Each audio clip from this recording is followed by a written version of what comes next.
For 25 years now, the Southern Heritage Classic Weekend has been a red-letter date on the Mid-South calendar.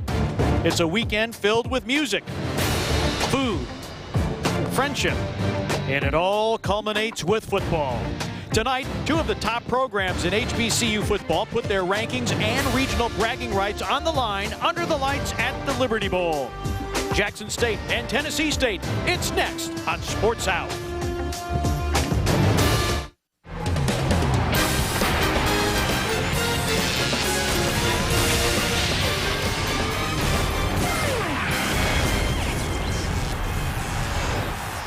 Good evening, everybody, and welcome to the 25th edition of the Southern Heritage Classic presented by FEDEX. For the 23rd time in the now 25-year history of the event, it is Jackson State and Tennessee State meeting here at the Liberty Bowl, a battle of Tigers and Tigers and two of the top 10 teams in HBCU football. We welcome you inside on an unseasonably cool September evening. Hi, I'm Pete Pranica, three-time All-Pro defensive end Hugh Douglas joins me. Hugh, you played in these types of rivalry games with an HBCU school. Man, you're fired up. You're ready to go. There's no question about that, Pete. Riding through the parking lot, seeing all the fans, seeing all the fraternities and the sororities represented in this game brought back a lot of memories. Well, Jackson State is coached by, another NFL All-Pro, Harold Jackson, now the head coach, 2-0 for Jackson State. He's happy with his team, and the first thing he told us when we talked to him this week, I want to know who my quarterback is. Lamontiez Ivy is his quarterback, completing 63% of his passes. Yeah, and you're talking about a guy who is still healing from the injury that he had last year, so it's very important to keep your quarterback healthy in this game.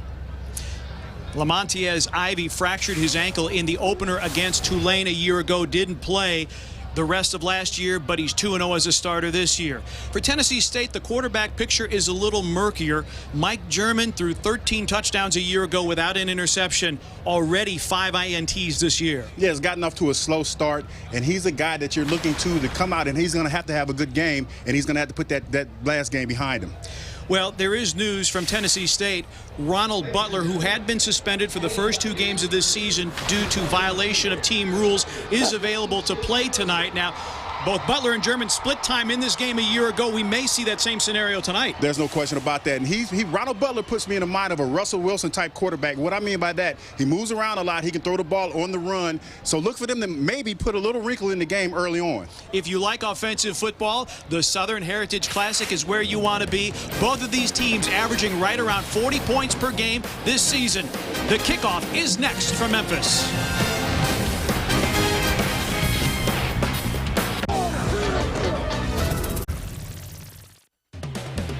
The sun has come out here in Memphis, the 25th edition of the Southern Heritage Classic presented by FedEx, all the way live at 25. Jackson State and Tennessee State. Tennessee State comes in at 1-1, Jackson State at 2-0. Unseasonably cool weather here at the Liberty Bowl. Hugh, sometimes this game has been played in 90-degree heat and high humidity. Definitely not the case tonight. You know what, being down south, I am not complaining about the cool weather day, especially when we have on these nice suits, Pete. There will be a little bit of wind here tonight, but other than that, it should be a perfect night for football. In addition to 60 minutes of football, we have got a lot of good stuff for you during tonight's telecast. A lot of storylines to talk about. Of course, we'll have the Battle of the Bands, the sonic boom of the South, and the aristocrat of bands. We'll also hear from Claude Humphrey, former TSU star, now in the NFL Hall of Fame. And we'll give you a sense of the other events. Everybody knows about the football game, but there are a lot of other events around this weekend that folks have enjoyed thoroughly. So all that and a whole lot more. Now, Tennessee State won the toss. They deferred their decision to the second half, so Jackson State elects to receive the opening kickoff. Jackson State, the designated visiting team in their white uniforms. Lane Clark will kick it off for Tennessee State. That's Jarius Moore, one of the 2 deep men, and he's joined by Antonio Sutton.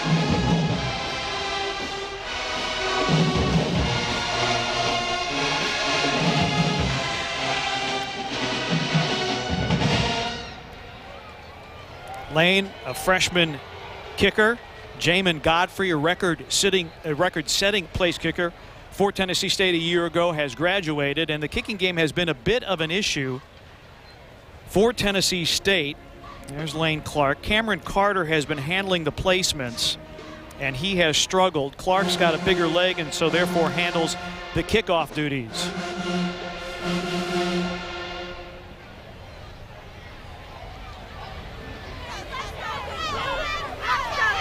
Not sure the reason for the delay. Hugh, you're ready? I'm ready. I'm definitely ready, but it says a lot to me when you're having issues in your kicking game and you start off with your defense. That tells me that TSU has a lot of confidence in their defense and they're ready to put them on the field and get this game going.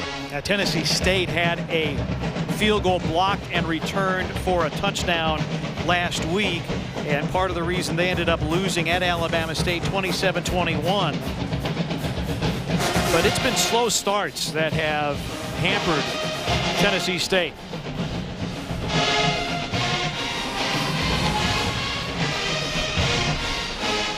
Short kick.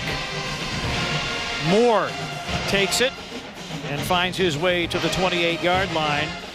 Jarius Moore, the sophomore from Terry, Mississippi. Get our first look at Lamontiez Ivy, a sophomore from East St. Louis, Illinois. Fractured his ankle, as I said, a year ago, but this year, 4 touchdowns, 2 pickoffs, 515 yards for him.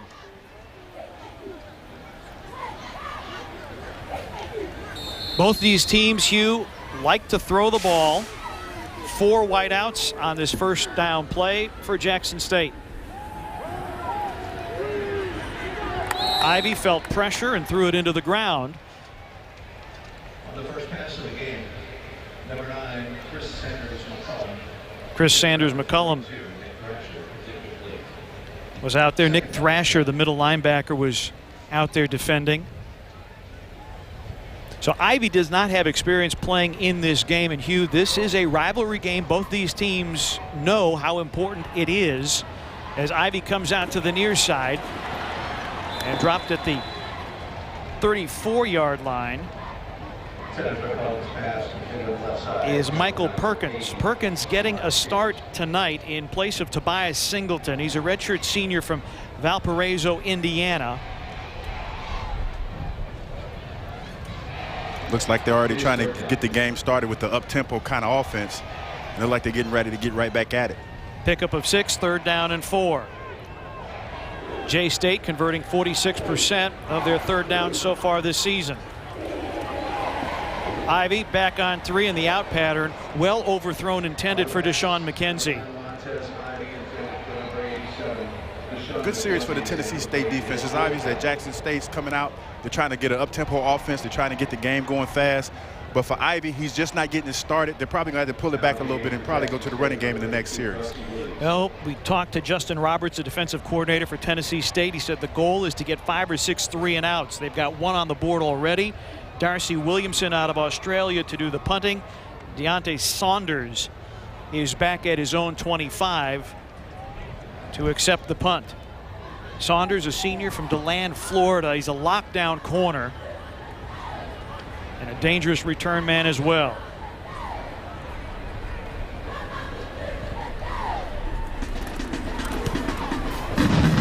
Williamson, short punt, and takes a lateral bounce, and it will go out of bounds right around the 41-yard line. So Tennessee State will send its offense out onto the field, led by Michael German, a redshirt senior from Pompano Beach, Florida. Hugh, he's among the top 5 in yards, attempts, and completions at Tennessee State, and a preseason all-OVC pick. But I think Rod Reed is looking for consistency and for him to just stay within himself and not try to win the game by himself. Yeah, you're right about that. And we had a chance to talk to Coach Reed before the game. You know, he was a little bit of tongue-in-cheek, but he was talking to Mike German, and he told him basically you have to get off to a good start. Tom Smith is the lone setback. He's a transfer from Tennessee. German going long with the first play, and it goes incomplete. Robert Porter was back on coverage. Ryan Mitchell, the intended receiver. Right side, the intended for number 85, Ryan Mitchell. Incomplete, 2nd down and 10. It's obvious, Pete, that both of these teams, they're looking for the big plays early, and they're trying to get to their big play receivers early. German, 411 yards, just under 40% completed so far this season. Second down. Smith tries the right side, picks up a couple. Tom Smith in the opener against Edward Waters went for 151 yards on 12 carries, 4 touchdowns. It was a 58-6 victory at LP Field. Transfer from Tennessee.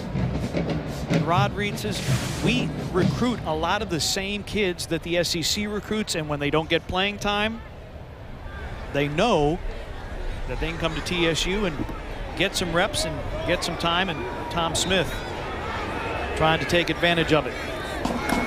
Third down and long for German. Out pattern. It was open, but unable to make the connection. Trying to get it to Sanders McCullum. It's obvious that both of these quarterbacks are a little bit excited. This is a big game atmosphere for both teams. And right now what you're seeing is two quarterbacks that are trying to get the big plays going, but we're probably feeling a little bit of jittery right now. Leon Holderhead back to punt. And Jarris Maul for Jackson State back at his 15-yard line. This one turns over. Fair catch called for and made by Maul right around the 18-yard line. So both teams have had the ball. Both teams have gone 3 and out. Well, Jackson State had a dramatic win earlier this season. We'll show it to you when we come back.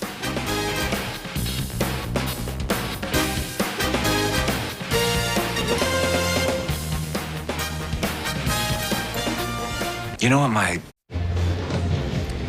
12:59 remaining in a scoreless first quarter. Both teams go 3 and out. Jackson State 2-0 on the year. They beat Virginia University of Lynchburg last weekend, but 2 weekends ago, oh, it was one that will go down in Jackson State lore.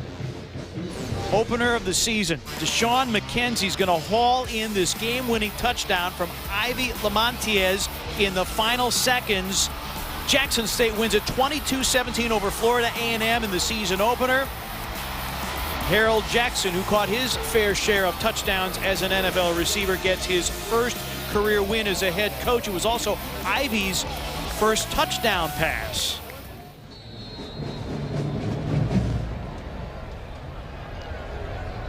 From the 18, Ivy out of the gun.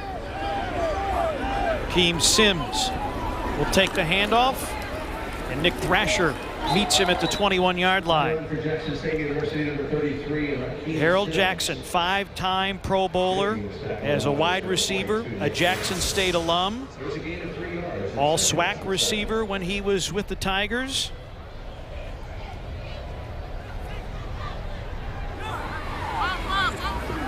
I wonder what the coach had to say about that Hail Mary there, Pete.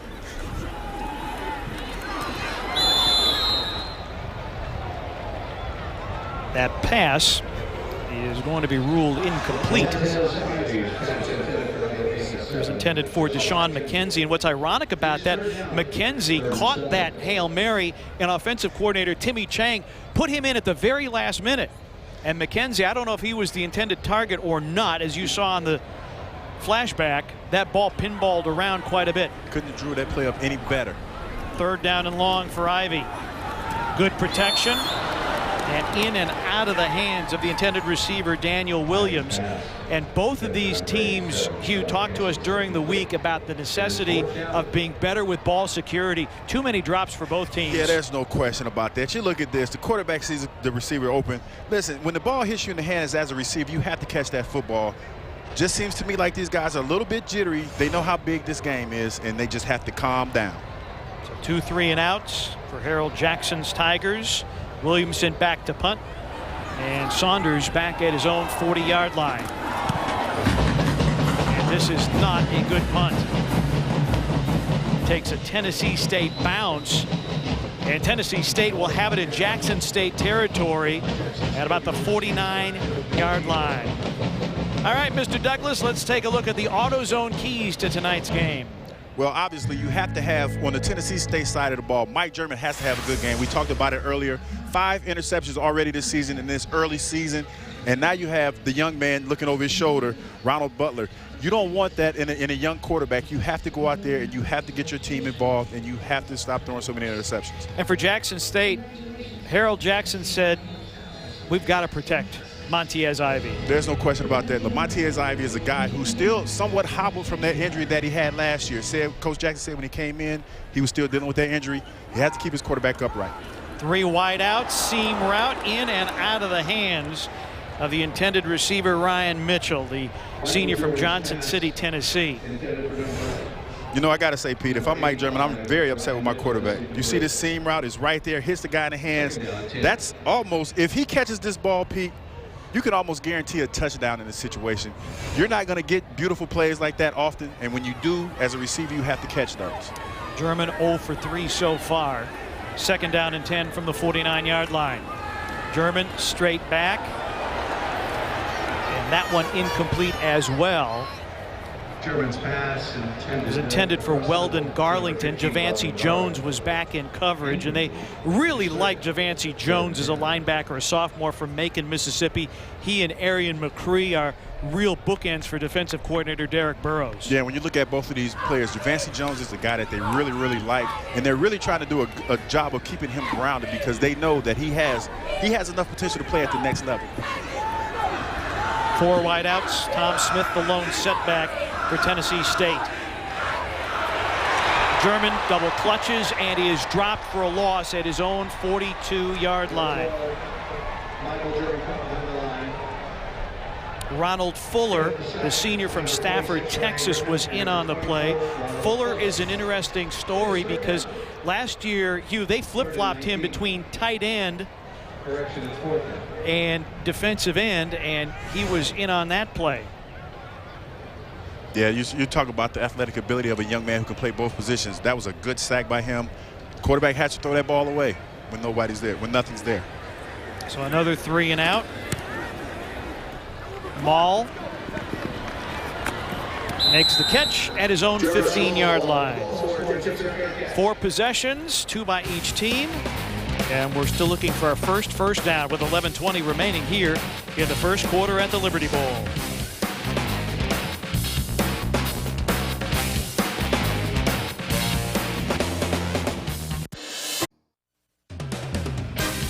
Tonight's game is presented by FedEx. Try FedEx One Rate. Simple, flat rate shipping with the reliability of FedEx. And by AutoZone. For the parts, accessories, and advice you need, get in the zone. AutoZone.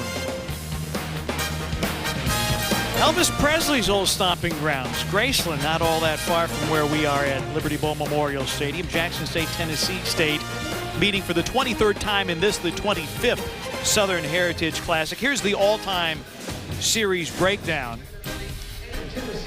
Tennessee State with an edge all time. TSU has won 8 of the last 10. The 2 that Jackson State won here at the Southern Heritage Classic, Casey Terrio ran the air raid offense for Jackson State. Other than that, TSU has had the better of it. Ivy on 1st down, hit as he launches, and that will fall incomplete. Nick Thrasher was in the area. Pressure applied by Anthony Bass, a preseason all-conference pick and a preseason pick for Defensive Player of the Year in the OVC. Yeah, I like Anthony Bass. He kind of puts you in the mind of a James Harrison type outside linebacker who can really get after the quarterback. And you see him on here putting a lot of pressure on the QB, getting to him and making him throw that errant pass. Kind of reminds me of myself when I played in college back in the day. And on Sunday as well.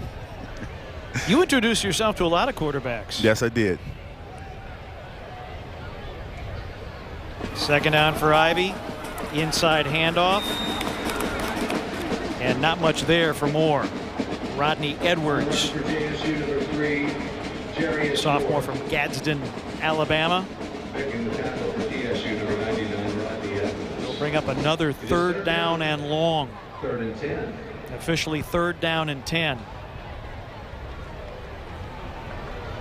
Well, obviously right now that the Jackson State hasn't figured out what they want to actually do right now. They just need to get some positive yards and get a positive play and they need to try to figure it out soon.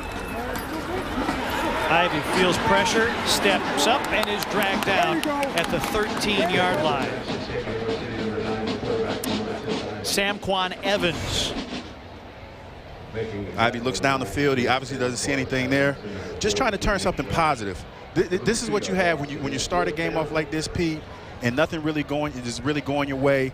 Now, as a quarterback, you're just looking for something positive to get out of this, and that's what Ivy's trying to do. He's just trying to get some positive yards just to get his team settled down and get on the positive end of things.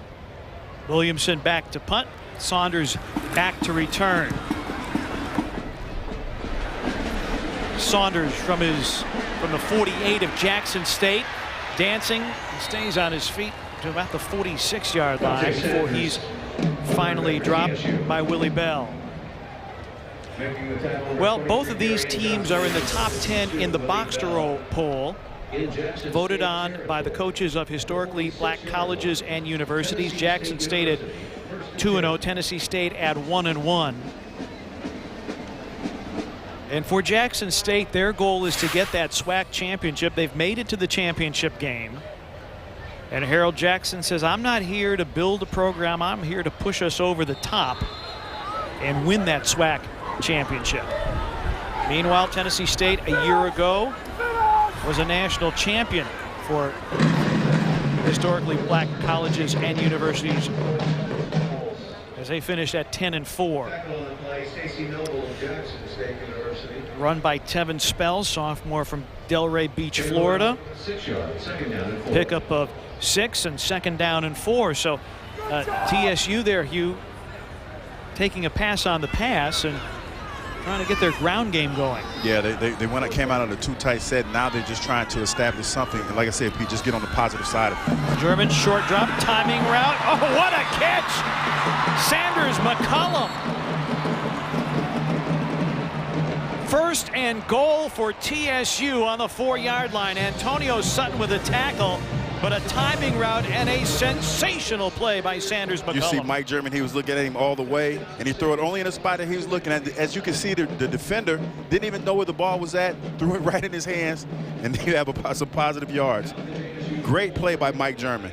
Tennessee State this year, 8 of 12 in the red zone, 36-yard pass completion from German to Sanders McCullum, the sophomore from Georgia.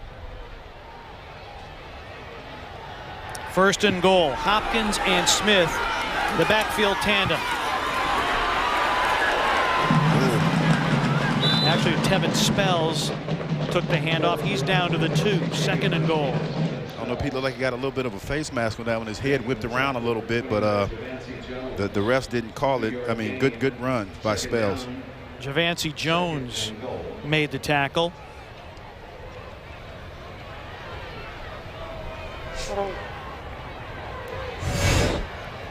Well, you said face mask. Let's take another look. No, it's not a face mask. He just got the front part of his jersey and spun him around a little bit. So good calls by the ref. Good non-call by the ref. Play action. German under pressure. Overthrown for the intended receiver, Hopkins. It is 3rd down. 3rd goal at the 2-yard. You see Mike German drops back and, you know, 2 guys coming free. You know, you just have to make a good decision. He just throws it away. And, you know, hey, good play, good call by the quarterback. You don't want to take a sack down there. 3rd down and goal.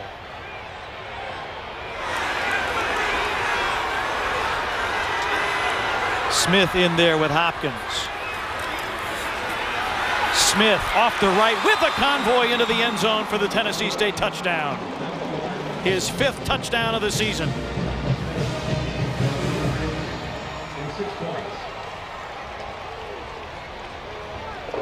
Very, very good run by Tom Smith. What you saw Pete, he hesitated a little bit. He was waiting for his blockers to get there. You see him right here. He stops, hesitates, hits the hole, touchdown. But when you talk about this series as a whole, they settled down, got the run plays that they needed, got the big pass play, and now they're on the board. Extra point is up, and it is good by the freshman Cameron Carter. So Smith with the touchdown, 7-0 Tennessee State with the lead, nearing the midway point of the first quarter of the 25th Southern Heritage Classic.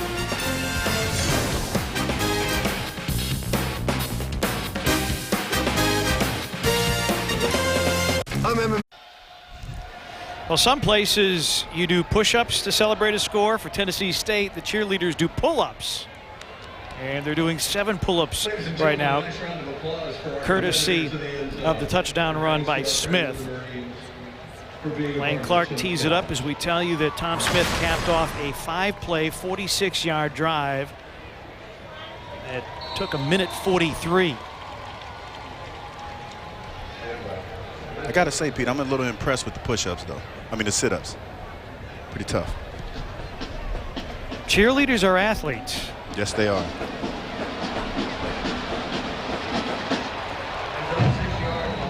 Kickoff taken by Jarius Moore. Number 3, Jarius Moore. Well, Hugh, you said that Mike German has to be better. Well, he threw that one right on the money. And then Tom Smith, coaches said he does a great job of making himself skinny, and he did, and got into the end zone. There's no question that Coach Reed has to be feeling pretty good about his quarterback, because like I said, he put that pass on the money, and now to cap it off with a run, they're starting to get into a little bit of a rhythm, you know, take a lot of that pressure off of Mike German as a quarterback. Meanwhile, Lamontiez Ivy, the Jackson State quarterback, has started 1 of 6. 4 wideouts, and that one thrown into the ground, intended for Michael Perkins. And Ivy has had a very, very rough start.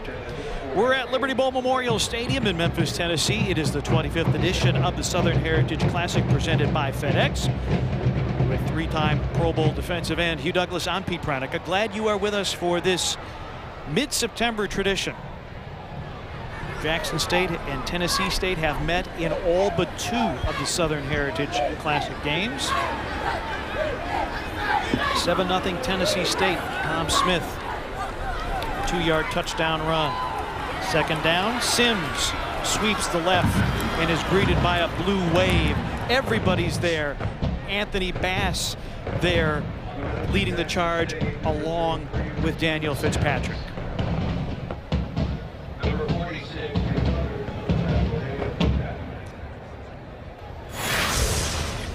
Jackson State, located in Jackson, Mississippi.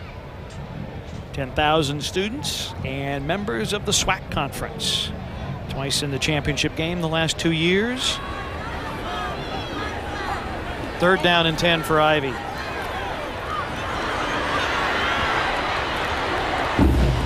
Swing pass and nothing there for Darian Johnson, the sophomore running back from Natchez, Mississippi. Saunders and Vinson were there to make the play. And again, Jackson State comes up short offensively, and they have really struggled. It seems to me like Jackson State really doesn't know what they want to do as of yet. They haven't established the run or the pass. They're kind of just out there trying to figure out what's going to work for them. I think that what Coach Jackson needs to do, he needs to either stick with the run for a few plays or just go to the pass again, because right now, Lamontiez Ivy is just not comfortable in what they're trying to get done. Williamson, good punt. Saunders chased back to his own 40-yard line. Flag down. Saunders reverses his field, but all this probably going to come to naught. You would expect an illegal block. Brandon Maiden eventually made the stop on Saunders. Deontay Saunders, but he likes to go by Pop Saunders. Illegal. Block in the back. 14 of the return team. 10 yards from the spot of the foul. 1st and 10, Tennessee State. Trennis Livingston, our referee tonight. And anytime you have a punt returner who reverses field. Yeah, they're going to call that every time. And I mean, you clearly hit the young man in the back. They're going to call that every time. So the ball now spotted at the 30. German just 1 of 6 throwing, but it was a 36-yard strike to Sanders McCullum. Smith around left end is dropped for a yard loss.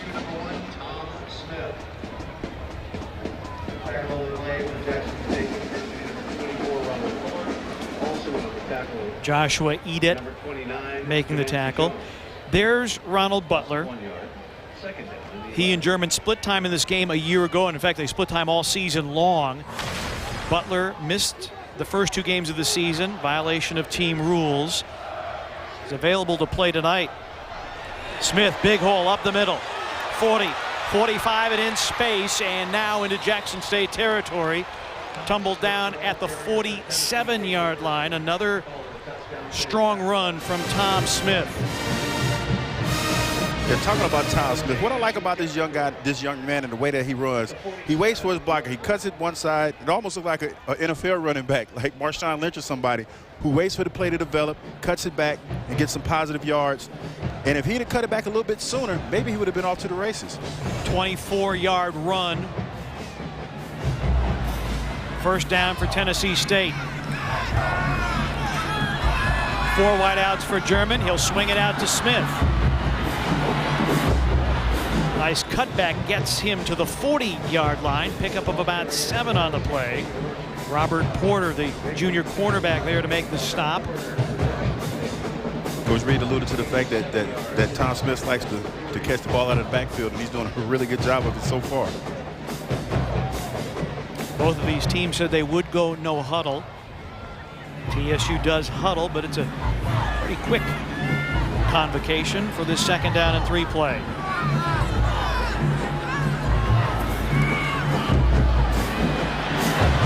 Hopkins breaks into the secondary to the 28-yard line. McCree with the stop. Stephen Hopkins, a graduate student from Double Oak, Tennessee. Like Tom Smith, is a transfer. Hopkins transferred from Michigan. Last played for the Wolverines in 2012. A 12-yard run keyed by some strong blocking. Yeah, and you're talking about, when you talk about you have your offensive lineman pull like that, Pete, we used to call that elephants on parade. When you got the big guys moving like that, you got the big guard pulling, opening up spaces, and letting your running back run. It's a beautiful thing. And he'll get the call again. Elephants on parade, bring your peanuts. Hopkins chopped down after a short gain. This is an offensive line. Now, they had to make a change. Derek Sibley, a redshirt senior, normally would start at left guard. He's not playing tonight. Evan Clay, a redshirt freshman, moves to the left side. Jaquel Love in the middle. Anthony Morris, a senior from Memphis, Tennessee, is the right tackle. They have done a good job. Jackson State really wanted to take the ground game away from TSU. It has not happened. Sideline pass caught. Ryan Mitchell dances out of bounds right around the 15-yard line. You got to like this series by Mike German. He's getting comfortable. The offensive line is getting involved. Running game is going well for him. And now you see that look like the receivers have a little bit of stickum on their hands. They're catching everything that's being thrown to him. He seems real comfortable right now. Ball on the 20-yard line. They need the 18. 3rd down and 2. TSU 1 of 3 on 3rd down. Smith will pick this one up, bouncing to the outside, and takes it inside the 15 to about the 13-yard line. Preston Hughes makes the tackle. See the big guys up front again, pulling Pete. Elephants on parade, crashing down that right side, giving Tom Smith a chance to run. It's a beautiful thing when you're running back, when you got big offensive linemen that can pull like that. And timeout taken by Jackson State.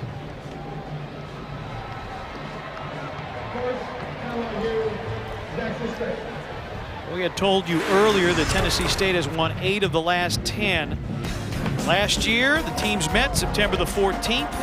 42,000 in the stands here at the Liberty Bowl.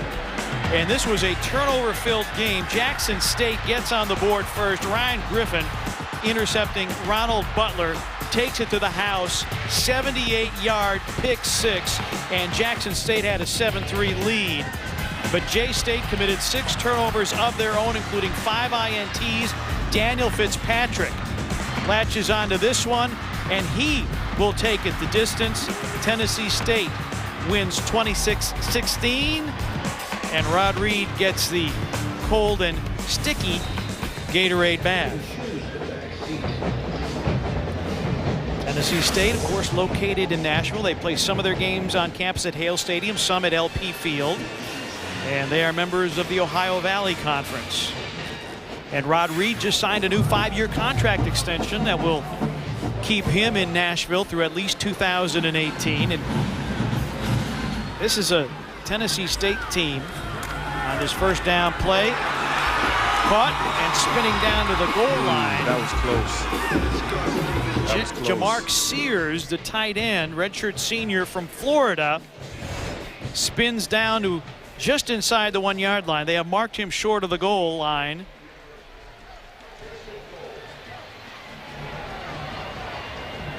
Ugh, I don't know, Peter. The ball. I think if you're being fair, you're marking this ball on the 1. You're marking the ball on the 1 and giving Tennessee State a chance for the go-ahead touchdown. A German who really struggled to throw the ball early has found the touch, and he will follow his left guard into the end zone for the Tennessee State touchdown. So 2 rushing touchdowns for Tennessee State, one by Smith, now one by German, but German's arm has set up TSU for both of those scores. Yeah, you're right, Pete. Here's a guy who started off the game a little rocky, threw a few incomplete passes. Now he's starting to get his rhythm, and that comes from the running game getting established early and allowing him to get comfortable and hit some key plays, hit some key passes. Carter on for the extra point. It is good. And it is a 14-0 Tennessee State lead, but there is a flag on the try for point.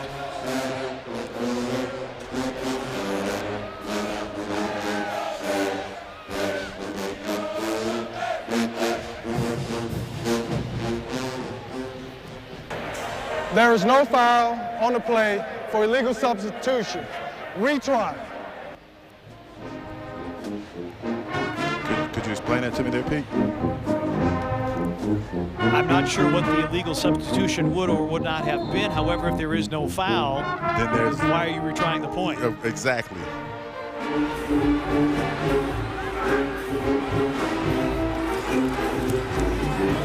Same result for Cameron Carter, and it is a 14-0 Tennessee State lead. Hugh, we talked with Mike German yesterday. What did you take away from our conversation? You know, Mike German is your typical quarterback, Pete. What I mean by that is, not in a bad way, but quarterbacks are about themselves. And when anybody ever drops the ball, it's about them dropping the ball. It's not so much about, the quarterback. You know what, he reminds me of a pitcher a little bit. When pitchers start to melt down on the mound, it's a little bit about everybody else as opposed to them. But Mike is a good quarterback. You see today that he's taking everything in stride, and he's come out right now, and he's not even worried about last week. He's just trying to get on the positive side of things, and this is what you see. 2 touchdowns so far, and he's playing well. It is tough because you are dependent upon your receivers to catch the ball. If Yes. you put it in a position where they should catch it and they don't, you don't want to spend all your time blaming them, but in the back of your mind, I put it right in your hands. Yeah, and the thing about quarterbacks, it begins and ends with the quarterback because he's the one that directly affects the outcome of the game. And it was just refreshing to know that Mike German is a true quarterback in every sense of the word. Tobias Singleton and Kennard Brown. This will be Singleton from the 2. J-State needs a big play. Can Singleton deliver? Good return out to about the 22-yard line.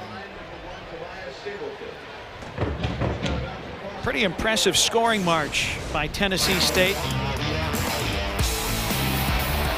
It's always great, Pete, when you have a running back that can establish a run, slow the game down a little bit. I know Tennessee State would have come out and they want to have a high-tempo offense, but it's always good to know that you get on the positive side of things as far as yardage is concerned when you have a good running back.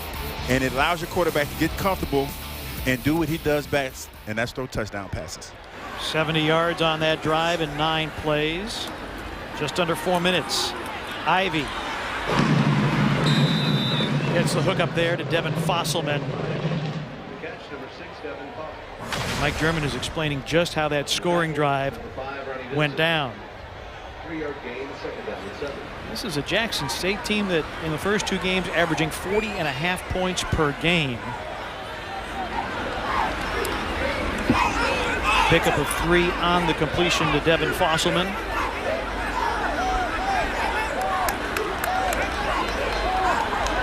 Four wideouts and an empty backfield for Ivy.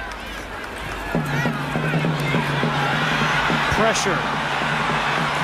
Spins away from one defender, throws back, and then nearly intercepted. Ezra Robinson, the transfer from Michigan State, had a chance at the deflection. Dinsdale Jackson applied the pressure. Yeah, you see the quarterback here. The pressure's coming, but still, even with that, Pete, you still have a little bit of time to throw the ball, get the ball out of your hands, moves around a little bit, and almost throws an interception. This is Matias Ivy's first game of this magnitude playing against Jackson State in the Southern Heritage Classic. Seems like to me he's a little excited. He needs to settle down and let the offense come to him. Jackson State looking for its first down. That pass in and out of the hands of Tobias Singleton. Again, Pete, a young guy, Matias Ivy, first Southern Heritage Classic. Seems to me like he's a little nervous. That was a misfire over the middle. He needs to just calm down and let the game come to him.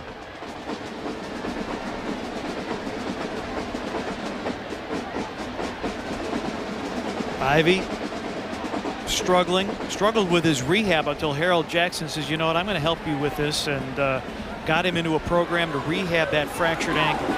Saunders is back to accept the punt from Williamson, and this a line drive. Saunders on the bounce. 45-yard line. Well, we talked to some folks out in the parking lot doing some tailgating and asked them what the Southern Heritage Classic meant to them. The Southern Heritage Classic means just bringing people together, having fun, just coming out, enjoying the game, enjoying the crowd. It is the whole atmosphere, everything here. You know, we all here for one purpose. That's to enjoy the game and watch Jackson State win. It's about getting together, being able to fellowship with one another, and just showing love, making sure that we enjoy ourselves as we celebrate the Jackson State and Tennessee State game. And I hope everybody just enjoy themselves. Well, we have a traditional rivalry with Jackson State. You have two institutions that are similar. Both have long histories and tradition in football. And plus, we don't like each other. So it blends together for a great opportunity to get together. The battle of the bands. And, of course, TSU is the best band in the land. And we will see both of those bands at halftime. A late flag roughing the kicker results in a first down for Jackson State at its own 40-yard line. Ivy intercepted, and this is going back the other way for 6.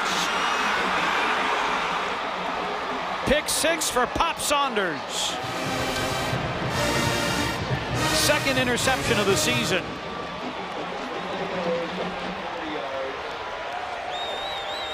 45 yards on the interception return for touchdown for Deontay Saunders.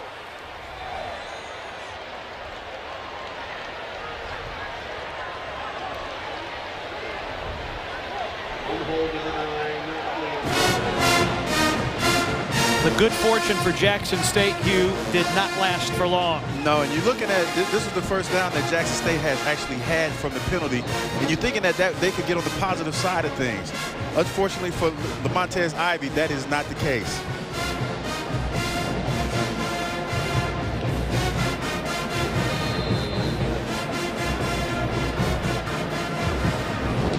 Carter on for the extra point. 21-0. With 78 seconds remaining in the first quarter. Jackson State, Hugh, had just a little bit of life thanks to this roughing the punter penalty. Yeah, Pete, you look at that, and you'll take them any way that you could get them. You think that Jackson State is going to have a little bit of life, and then you look at the play. You look at the interception, the quarterback again. Pop Saunders is sitting on this route. There's no question about that. He's reading the quarterback's eyes. He picks him off, and he goes in for the quick 6. Lamontez Ivy, for whatever reason, he is not comfortable right now. You can see that. He's throwing the ball. He's misfiring. He's throwing it a little bit too early. He's not giving the plays a chance to develop. He needs to settle down if Jackson State is going to have any chance to get back into this football game. Second interception this season for Saunders. Third interception thrown by Ivy this season. And Hugh, it seems to me Jackson State is throwing a lot of timing routes, a lot of stuff that you really, really need to have everybody in sync, and Jackson State just isn't there yet. And you know, it seems like that it's basically starts and ends with the quarterback, and the quarterback, for whatever reason, he's misfiring it at times, or he's not throwing it with the timing routes. Coach Jackson needs to realize that, and he probably need to pull his offense back a little bit and maybe go to the running game a little bit. Kennard Brown from his 2 to the 15, make it the 14-yard line.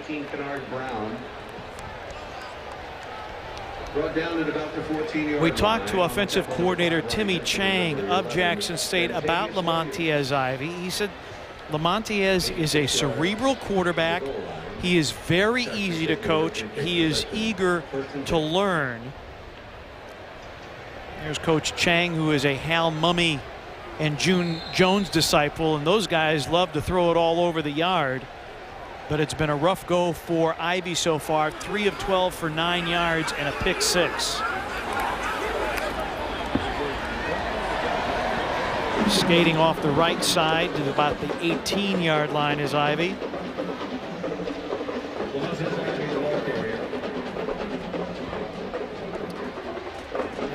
Timmy Chang says this is one of the best receiver groups he's ever been around.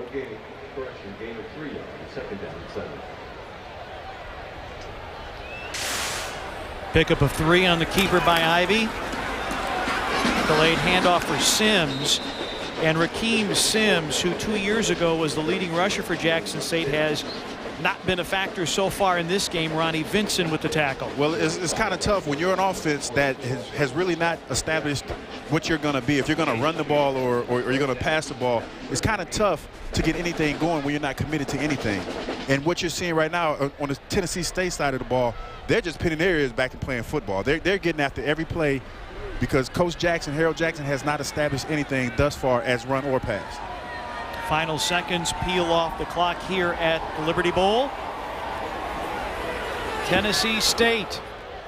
It was a slow start the first couple possessions, but then Mike German with a couple of big pass completions, and then Deontay Saunders with a pick 6. It's a 21-0 Tennessee State lead after 15 minutes in Memphis.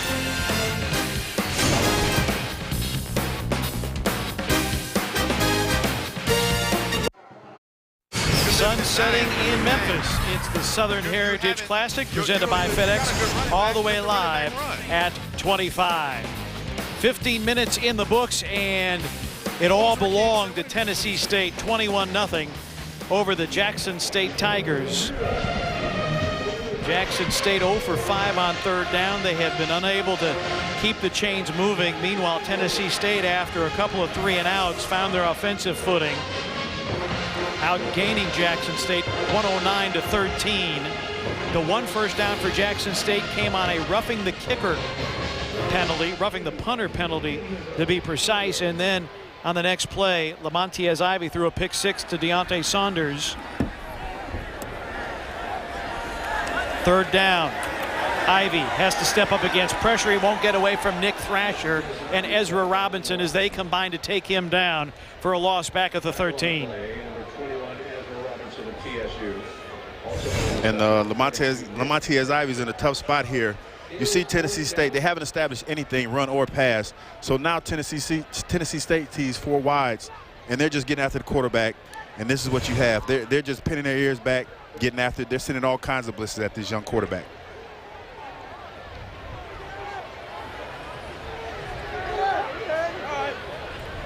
So Williamson, who was roughed the last time, gets this one away. Saunders just inside his own territory.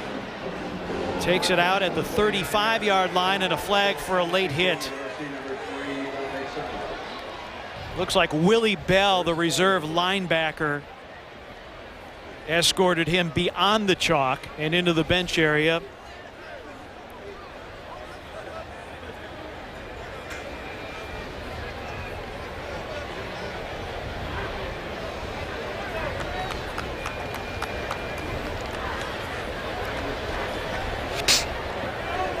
Bell, a senior from Jackson, Mississippi. Personal foul against the kicking team, number 52.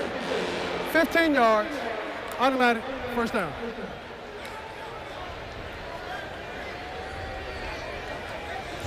Little frustration perhaps on the part of Jackson State. This is a rivalry game, and Saunders clearly out of bounds and into the white. 36-yard punt.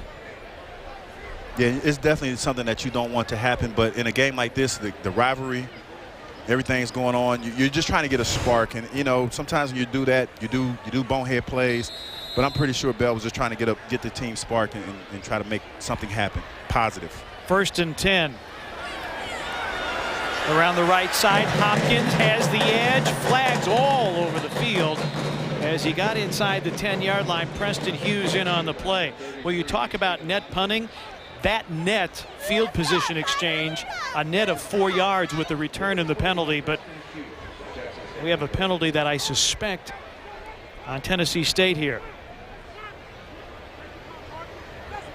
I don't think Rod Reed's happy. In fact, I know he's not happy. Rod Reed, the all-time leading tackler at Tennessee State.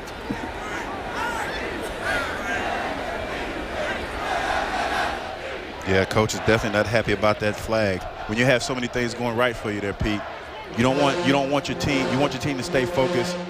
And you don't want any bonehead plays because everything is going so well for you right now. Well, and Rod Reed's team in each of the 2 previous games, TSU's gotten off to a slow start. Well, tonight it has not been a slow start. Let's get the call.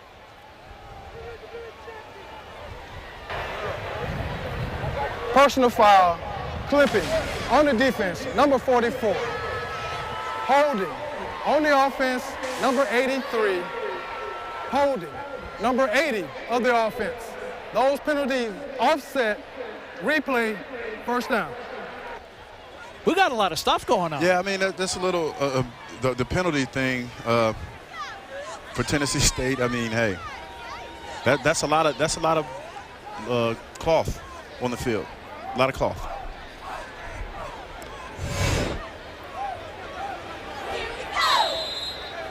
Yeah, watch. Yeah. Yeah, and that, you that have chop, to call that one. Yeah, and that I think is what Rod Reed was really upset about. Then you get a hold there. So a lot of sound and fury signifying essentially nothing. So first and 10 from the 17, and so that's why Rod Reed was not happy. Yeah, so I have to apologize to coach for that one because it wasn't about something that the players did. It was something that was done to one of his players. And another flag off that run by Hopkins. McCree and Ronald Butler has come in as the new quarterback for Tennessee State. 76 offense, 10 yards, previous spot, replay, first down. Evan Clay, who got the start at left guard tonight in place of Derek Sibley with the holding penalty.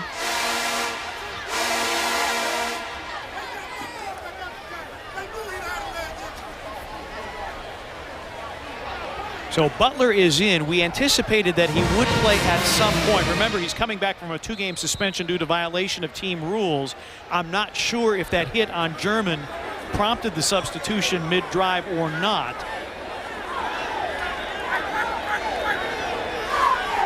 First down and 15. Butler, short drop, timing route, complete over the middle. Joshawn Bowens, who likes to go by Joe. Butler a year ago completed about 59% of his passes, 13 touchdowns, but 4 INTs. Sophomore from Tallahassee.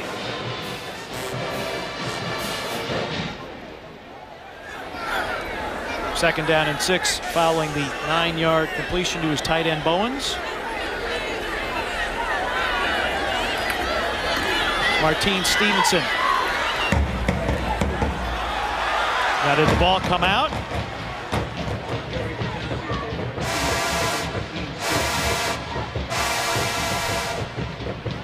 Motion's beginning to run very high. It will still be TSU's ball, but it will be third down and short.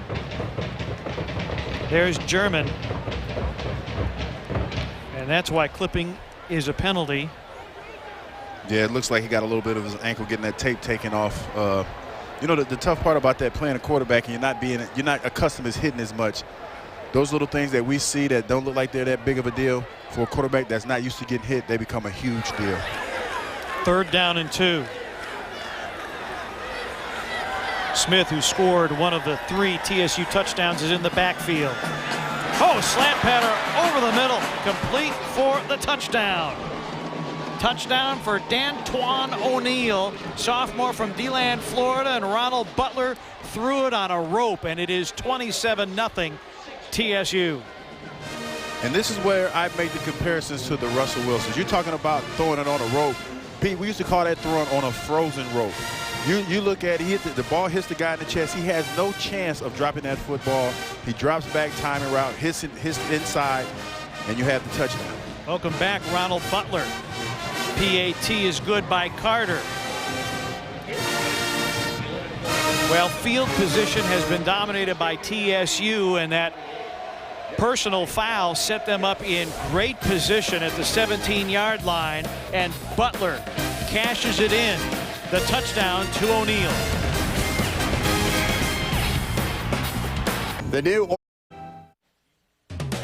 Tonight's game is presented by Allstate Insurance. You're in good hands. And by the Memphis Convention and Visitors Bureau. For information on Memphis, visit memphistravel.com. Now, Hugh, I'm local, so I've been to Central. Have you been to Central Barbecue yet? I haven't been to Central, but I went to Rendezvous Barbecue last night. Okay. And I can say, Pete, I slept good. I slept really, really good. It was good meat, good barbecue. Also a very, very solid choice. A lot of good barbecue places here in Memphis. And Ronald Butler telling everybody just how good a throw that was. Last year he started 10 games. And deposited his first touchdown pass of the season to D'Antoine O'Neal to make it 28-0. And Jackson State in a world of trouble early 2nd quarter. And the kick out of bounds.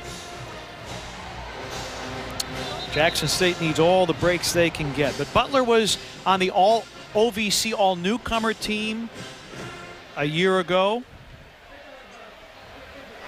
The ball will be placed at the 35-yard line. 1st and 10, Jackson State. He certainly made an impression when Mike German struggled a year ago. And Butler came on and played very, very well. Different body types. Butler is much more slight, but this is a strong throw. And a little bit more compact, but when you look back and he's looking at the receiver all the way. And like I said, Pete throws it on a frozen rope for money. 6 points. Jackson State net, no yards rushing. It's not going to get a whole lot better there. We're at the Liberty Bowl in Memphis, Tennessee. 25th edition of the Southern Heritage Classic. Tennessee State, Jackson State. TSU has dominated, along with 3-time Pro Bowl defensive end Hugh Douglas. I'm Pete Pranica. A cool night. Very few clouds, but not a lot of smiles on the Jackson State sideline. 2nd down and 10, and another missed connection. Lamontiez Ivy has really struggled to find receivers tonight. Daniel Williams, the intended target there. It'll bring up another 3rd down. Jackson State is 0 for 6 on 3rd downs.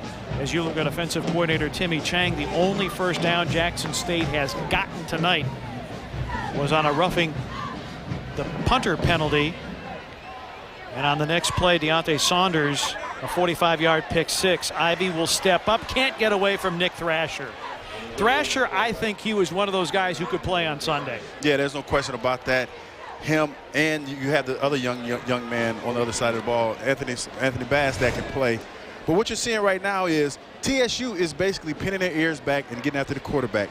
Lamontiez Ivy is having a tough time. He can't find anything. If he's not throwing the ball on time, he's not getting the blocking. He's not getting the pass protection. And this is a tough time. This is a tough spot to put your young quarterback in who's never been in this game.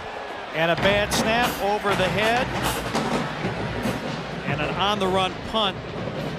And a pretty good result as the ball will roll into Tennessee State territory. And Darcy Williamson, the redshirt sophomore from Victoria, Australia, he had an 81-yard punt a year ago. Got a very fortunate bounce there. It nets at only an 18-yard punt, but it could have been a lot worse. Not good. Not good at all.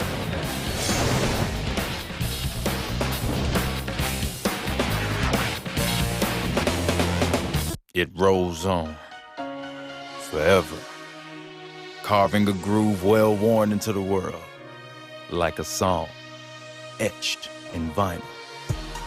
Here at the crossroads. Gladys Knight was at the Orpheum performing as part of the Southern Heritage Classic weekend of events. When you think of the Southern Heritage Classic, some people just think of football, but there is so much more than that. Thursday night at the Orpheum, and fans really enjoyed the legendary soul singer. You're not a legendary soul singer, but no. Are you a shower soul singer? Pete, I always wanted to be a Pip when I was growing up. Going back to find. Nice. In like another place and time. Some. 40. Ronald Butler and the Tennessee State Tigers from the 46-yard line.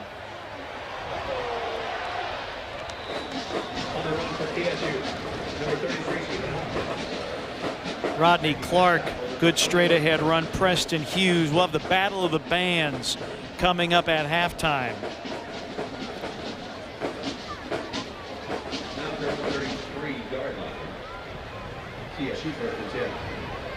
Butler runs all the way to the sideline to get the play call from offensive coordinator Mike Jones, and then runs it back in.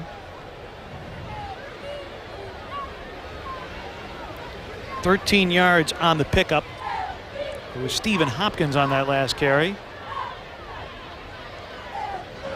Tevin Spells is in, out route. Sanders McCullum makes the grab. Taken out of bounds at the 30-yard line. Sanders McCullum had the first big play of the night. Spectacular catch of a Michael German pass that led to a Tom Smith touchdown, the first score of the night for Tennessee State. Yeah, and Pete, what you're kind of seeing right now, Tennessee State has slowed down the tempo of the game. They're comfortable. They're getting all the reads that they want to get. They're getting all the looks that they want to get. So it's allowing them to take a little bit more time to figure out what kind of plays that they want to run. Evan Clay is down. He's the young man who got the start at left guard for Derek Sibley tonight. And this is a concern, Hugh, for both teams. Depth along both lines. There's no question about that, Pete. And when you're looking at it, you talk about Jackson State's defensive line. A guy that's running down on mostly all the special teams is Arian McCree. He's one of their big-time players on that side of the defense. Haven't really heard a lot about him tonight probably because he's been running down on so many kickoffs because Tennessee State is scoring so much. Hopkins, the fullback. Spells, the tailback. And Spells knifed down in the backfield. You were saying something that we haven't talked about McCree a whole lot? We haven't talked about him. There he is. He heard you. He must have heard me at the booth. And excuse me, Pete, that's running out on kickoff returns. So a loss back to the 34-yard line. Bring up 3rd down and 11. McCree, a redshirt senior from Chester, South Carolina, 6'2", 240. Led Jackson State in tackles last year with 94, had 14.5 tackles for loss, gets one there. Should be a big stop for Jackson State. I understand it's 28-0, but they haven't been able to get a stop, and they are not going to get a stop here. Stacy Noble makes the tackle, pass caught by Sears, and it's good for the Tennessee State. Or is he short? Now they're moving the chain, so it's a 1st down. They'll reset the sticks with 8:33 remaining here in the first half. Yeah, but people speaking about a guy like Aaron McCree, you have to keep playing, regardless of what the score is on the clock. You have to keep playing. You have to keep going hard because anything can happen. Well, TSU, after going 0 for 2 on 3rd down to start the game, they've hit their last 4 3rd down conversions. Butler will tuck and dive at the 14-yard line. Preston Hughes forced him to the turf. But Hugh, Ronald Butler not looking like someone who hasn't played since last year. No, he's not, and that's what you're talking about, the Russell Westbrook-like plays. You see, he gets exactly what he takes exactly what the defense gives him. He gets down and he slides, avoiding the big hit, plus getting some positive yards. 65 rushing yards for Tennessee State tonight.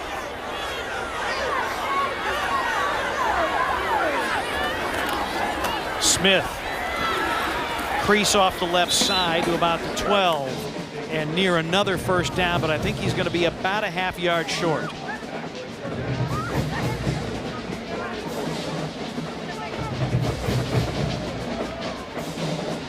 Butler had a pair of 3 touchdown games last year against Central State and Austin Peay. And even though Mike German has gone to the bench with what appeared to be a left ankle injury of some sort after being clipped, Tennessee State has not missed a beat. 3rd and short. Smith, reads his blockers beautifully and steps into the end zone. Beautiful run by Smith. He gets the defense going one way, Pete, and cuts it all the way back, and all you have is green grass and the Jackson State logo in the end zone. 13-yard touchdown run, 2nd of the night for Tom Smith.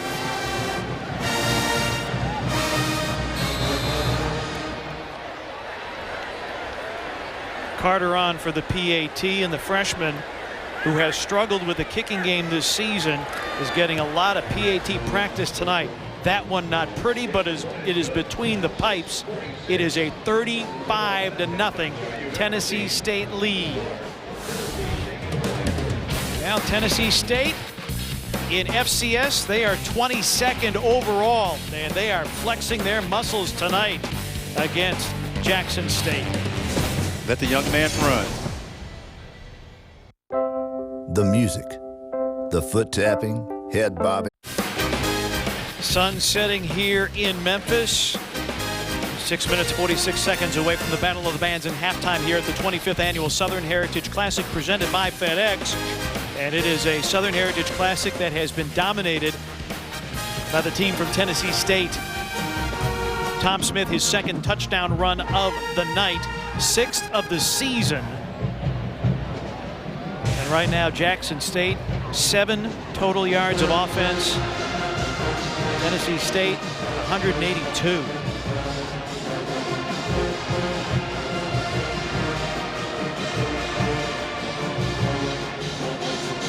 Pete, did you just say 7 total yards of offense? Yes, sir, I did. That's a rough night. That's a rough night so far, but still a lot of football to be played. Fumble. I'm not sure if Jackson State got back on it or not. A great return by Antonio Sutton, and then lost the ball at the end of it. Fumble recovery to Jackson State University. Jackson State does retain possession, and Antonio Sutton, who had not been one of the regular return men until tonight.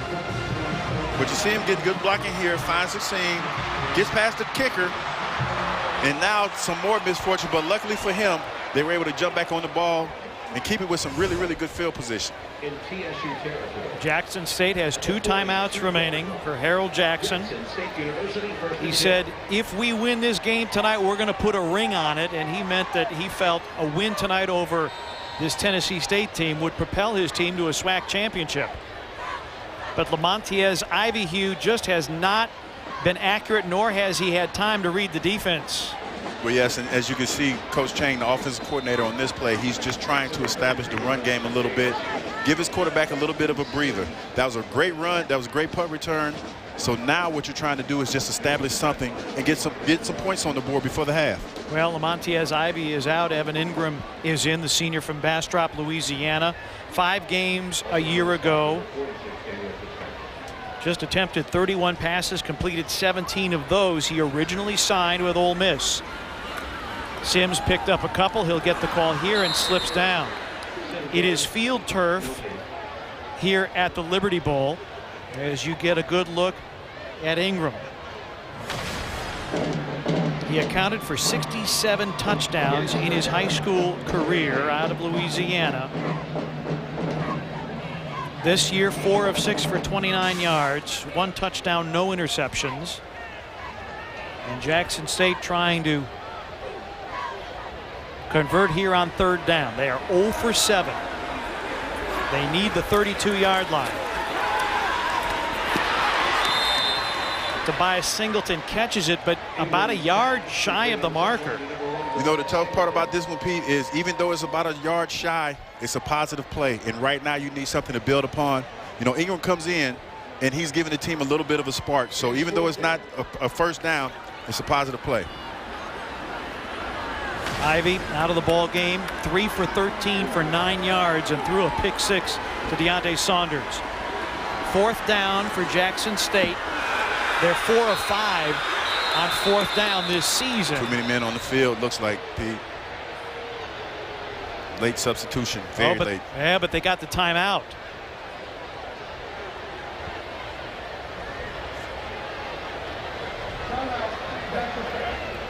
So Jackson State gets the timeout. They avoid the penalty as you look at Harold Jackson. And there's his offensive coordinator, Timmy Chang. And it has been a rough go. That was one of the concerns for both Harold Jackson and Timmy Chang.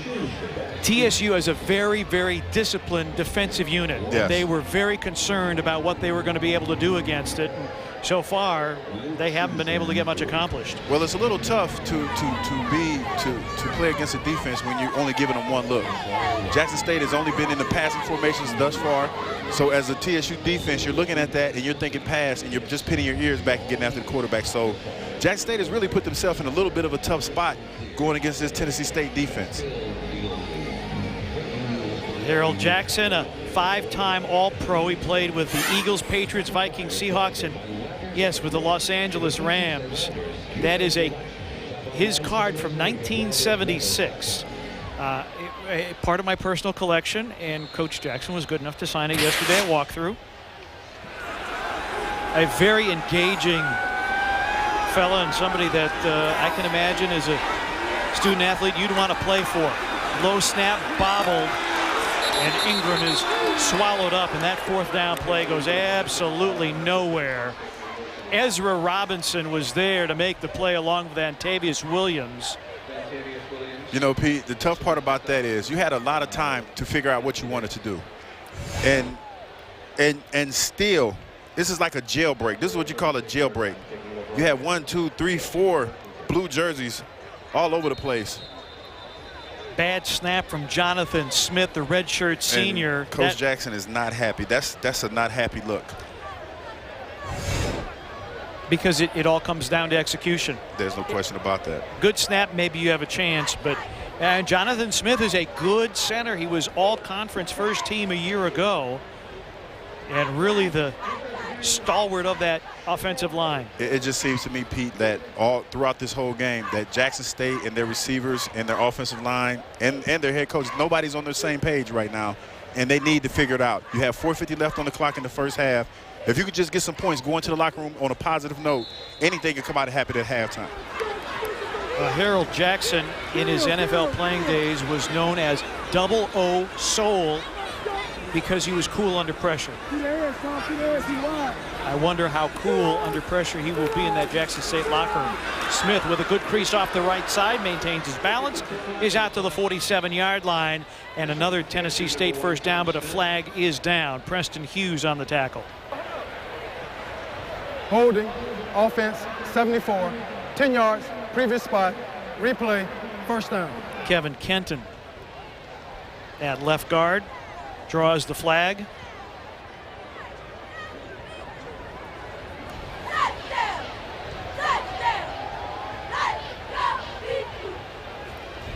Last week, Tennessee State was upset at Alabama State 27-21. They were down 27-8 after 3 quarters. It was another slow start, and they could not quite recover.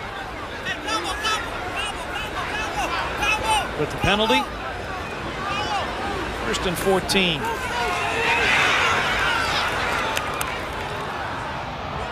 Pass intended for Hopkins out of the backfield from Ronald Butler. In case you're just joining us, Mike German got the start, was clipped, as we have a flag here, and Ronald Butler has come on and has thrown a touchdown pass. Personal foul, hitting below the knees, number 44. 15 yards, automatic, first down. That's the second time Arian McCree has drawn that flag. He was the one, I believe. Yep, there's the wrap up below the knee. I believe it was McCree who also drew the flag that put German out of the game. Yeah, and McCree, I know what he's trying to do, but you have to do it within the realm of the game. You can't try to hurt the other guy's quarterback. You have to do it within the realm of the game. And he's out there trying to make a play, but you still have to be smart when you're out there playing. 1st and 10 at the 48. Hopkins, the lone setback.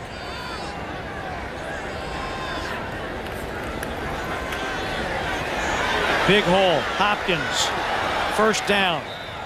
And out to the 40-yard line, Javancy Jones makes the tackle.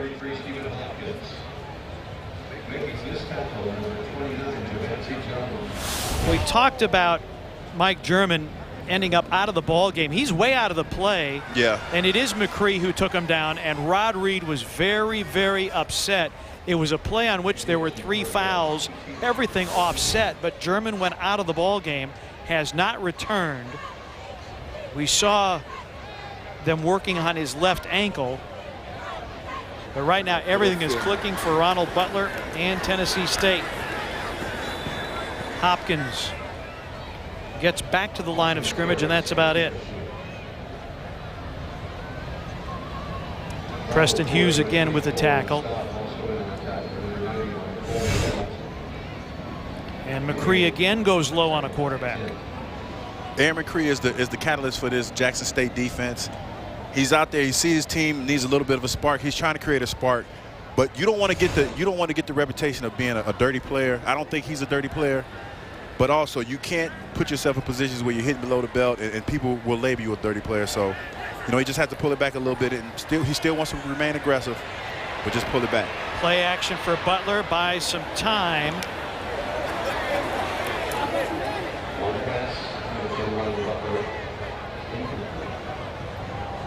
That'll bring up 3rd down as you look at McCree. He had 15 tackles a year ago in the Southern Heritage Classic. That was his season high. 3rd down and 10 now for TSU. 5 of 7 on 3rd downs in this game. They have all 3 timeouts remaining. And the officials have stopped the clock. Don't forget, Battle of the Bands at halftime. Sonic Boom of the South, the aristocrat of bands. Please reset the game clock to 2:55. Thank you.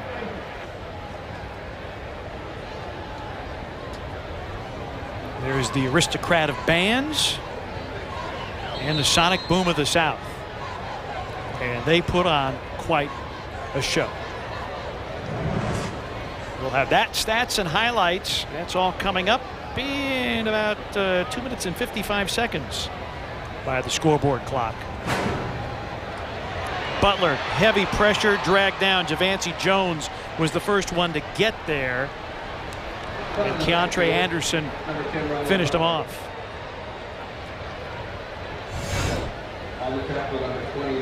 And this is what you want to see for your defense. This is what you call a jailbreak. Nobody's giving up because they know that there's still a lot of football left to be played.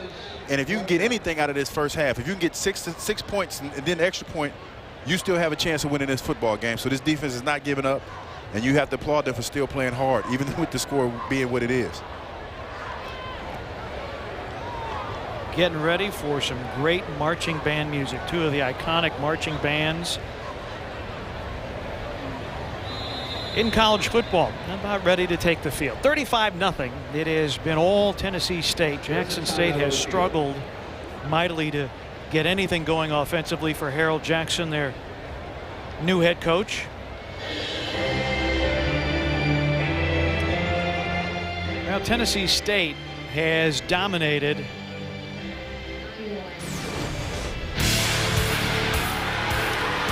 Tom Smith with the first one of the night. Then German would call his own number to make it 14-0. And then the pick six after the roughing the punter penalty kept the drive alive only momentarily for Jackson State. Deontay Saunders takes it 45 yards for the pick six. And then Ronald Butler, the slant pattern converted to D'Antoine O'Neal, and then Smith, his second touchdown of the night. That gets you up to date on all the TSU scoring. Jackson State has one timeout remaining and 2:06 left,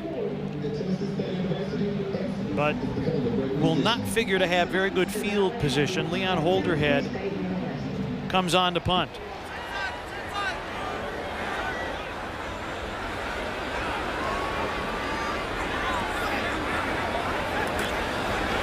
Holderhead from Australia, a little rugby style pooch kick, and gets a very fortunate bounce out at about the 15-yard line. Jackson State University will take possession. 1st and 10 at about the 15. So Jackson State brings the offense onto the field at the 15-yard line with 1:58 remaining here in the first half, and Lamontiez Ivy is back in the ball game. He gave way to Evan Ingram earlier here in the second quarter, but Ivy, just 3 of 13 throwing the football, is back in for Harold Jackson.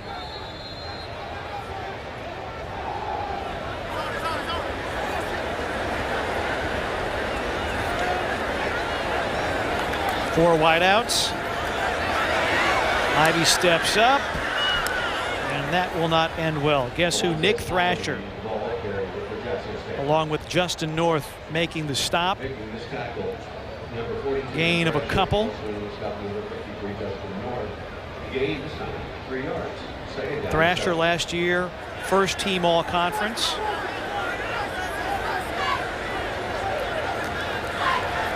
Second down. Ivy, crossing route complete, but dropped short of a first down is Tobias Singleton. On the tackle, number 5, Ronnie Vincent.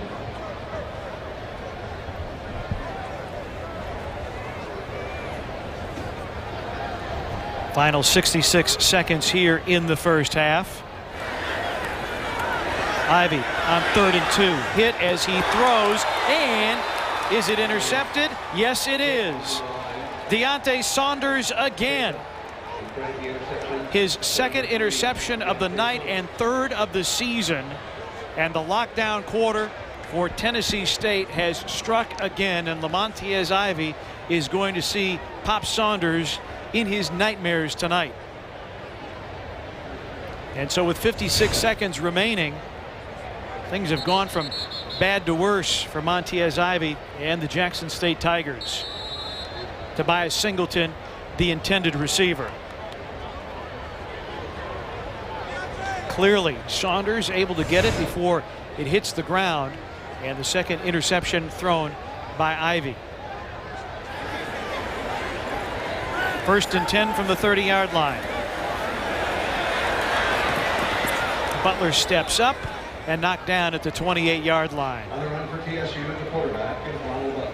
Well, Hugh, this is not the game that we had anticipated. Jackson State has been very good offensively, but tonight Tennessee State has completely taken them out, forcing a couple of turnovers, and they have forced Jackson State into just a very poor offensive night. There's no question about that. And what I'm seeing from Jackson State's offense is that there's no transition, there's no change. They're still trying to throw the football. The pass is not there, but they're still trying to throw the football. They need to slow the game down a little bit and try to establish some run, get the quarterback comfortable a little bit, because he looks like he's not hitting the ball, he's not on timing in the pocket, and he just doesn't look comfortable tonight. It's been a struggle for Lamontiez Ivy. Of course, Jackson State came in 2-0 And Ivy had completed 63% of his passes, but tonight it's been a struggle. 4 of 15, and Jackson State calls its final timeout of the first half.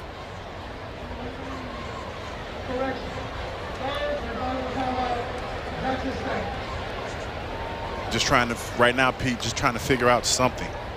I mean, it's unfortunate that they're not going to get anything out the first half as far as points, but they just need to figure out something. They need to come back in the second half, and they either need to run the ball, until they get a first down, or they need to throw the ball until they get a first down. But they need to do one and just stick with that for a little while to get their quarterback comfortable and just try to get back in this ball game.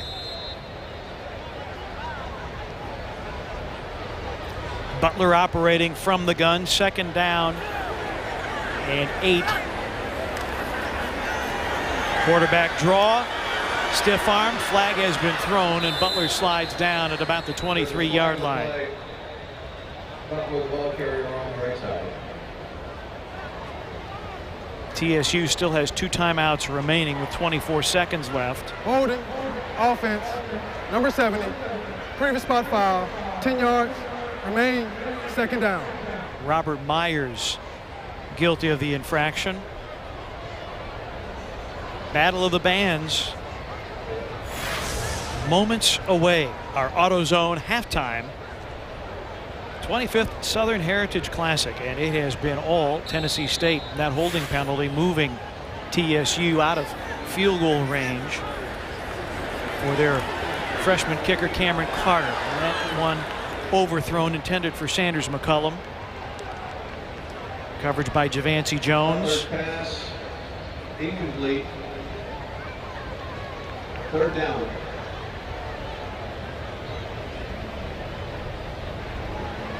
Going to bring up 3rd down and long. And Tennessee State does not have to run a play. Play clock is at 19. It's about a second difference. They really don't, but in this situation, Pete, you're looking at stat padding. And a lot of guys out there looking at this game, 18 seconds left on the clock, they're going to try to get as much as they possibly can to help with their stats. 4 wide outs. See if Butler winds up for the end zone. Nope, caught underneath Sanders McCullum. Dropped at about the 38-yard line, and that pass complete to number 9 for Sanders McCullum. Number 14 clock is stopped with 9 seconds left. It's 4th down. You go for it on this one, Pete. I mean, you know, hey, you got nothing to lose. You already have 35 points on the board, but you want to put that proverbial nail in the coffin and try to score another touchdown before the half. Tennessee State had 2 timeouts. They'll spend one here.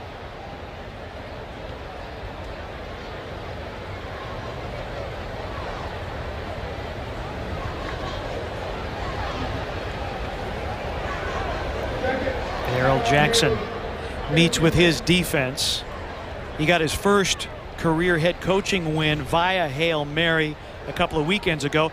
Doesn't want to give one up in the waning moments of the first half. Well, this morning, thousands lined the streets of Memphis. The annual Orange Mound Classic Parade. Bands from all over the region, including Jackson State and Tennessee State, participated. And in our conversations with the coaching staff yesterday and with some of the staffs from both teams, you know, the Sonic Boom of the South and the Aristocrat of Bands, they recruit too. Yes, they do. You know, so they're looking for talented high school There's musicians. no question about that. In every band at every HBCU, being in the band is a big deal. It's a big deal, and it's a lot of prestige and a lot of heritage that goes along with that. Tevin Spells is the lone setback. 4 receivers for Butler. Butler buys some time, winds up for the end zone, and it is nearly intercepted, dropped. And that's how the first half will end. Butler's pass intended for the end zone is incomplete. Robert Porter was back there. And that does it for the first 30 minutes of play here at the Southern Heritage Classic. Tennessee State, 35 points at halftime. It's the 7th highest scoring total for a Tennessee State team in the series history. The pageantry of college football, the battle of the bands, the aristocrat of bands, and the sonic boom of the South. Tennessee State lowering the boom on Jackson State so far.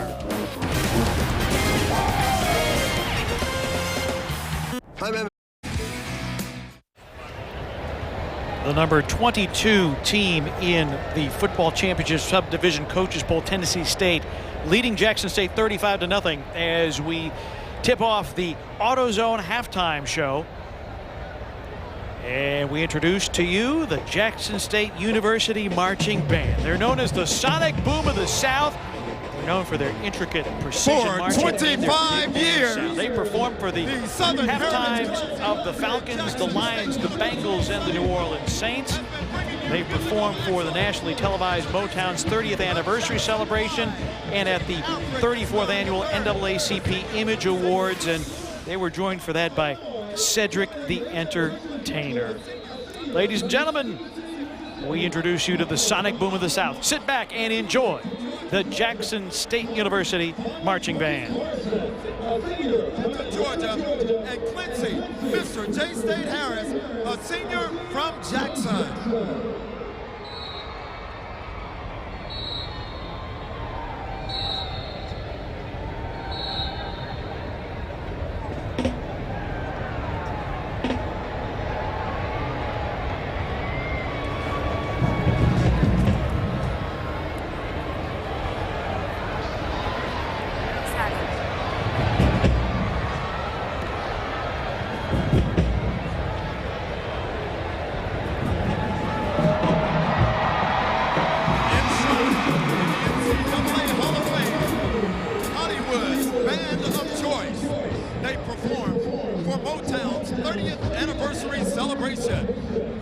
NAACP Image Awards featuring Cedric the Entertainer. The band was featured in an HLN special chronicling what it takes to become a member of the J5 Drum Major Squad. And on next Sunday, September 21st, the Sonic Boom will perform at halftime.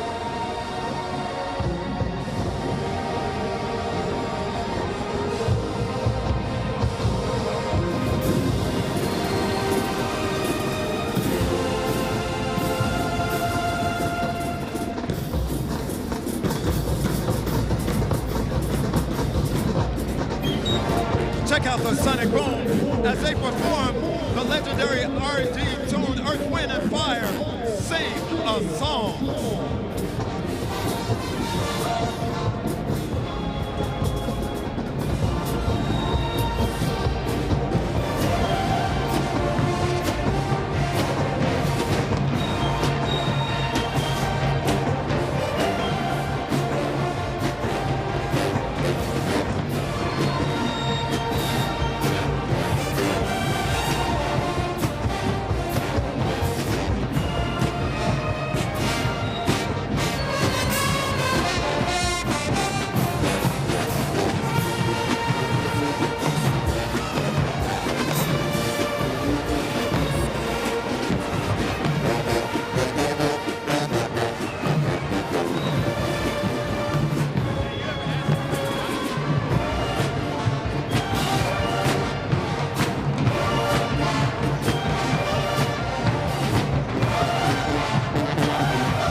Tribute to former members of the Sonic Boom and its many loyal supporters. Under the direction of Director of Bands, Dowell Taylor, here is Kurt Franklin's Smile.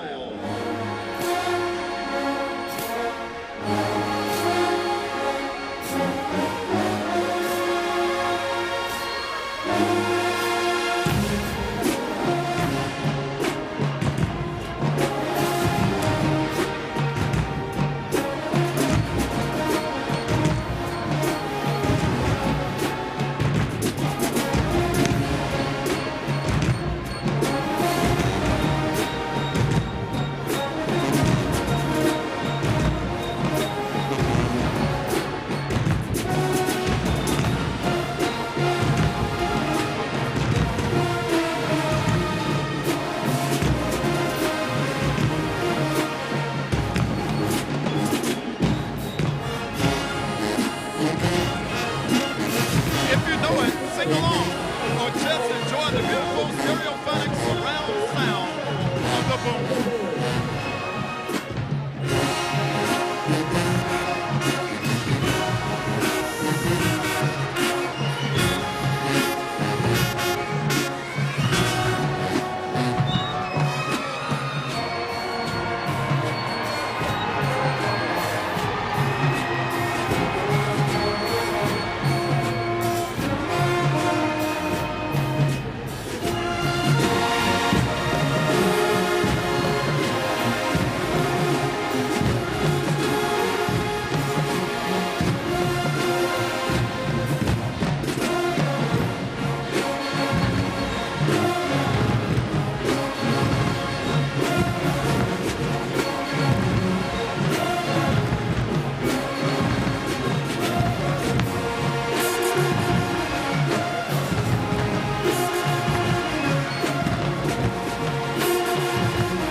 Band music at its finest.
How about those prancing J-sets? Buckle up, knuckle up, hootie hoo! Oh, you know the call. Where you at, TSU? Where you at?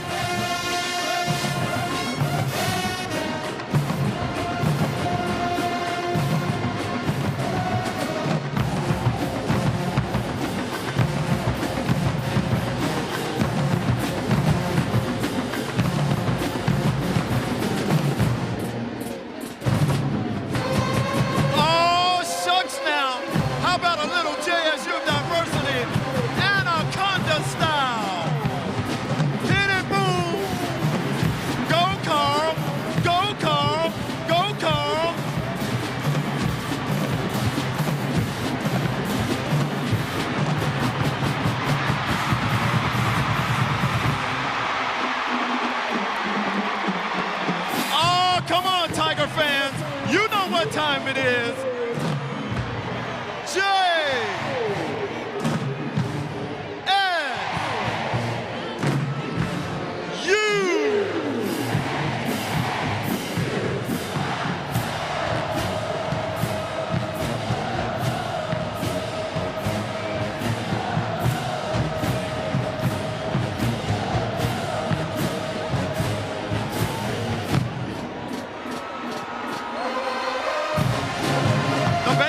The direction of Mr. Dowell Taylor, his assistants are Roderick Little, Lowell Hollander, and Mr. O'Neal Sanford. The J-sets are directed by Miss Chloe Ashley Crowley. The cheerleaders are directed by Miss Cheryl Shaw. On behalf of our president, Dr. Carolyn Myers, this has been your Sonic Boom announcer, Richard Myers. Thank you and good evening. The Sonic Boom of the South. It's the AutoZone halftime. Coming up, the TSU Marching Band. Where my real aristocrat band fans stand.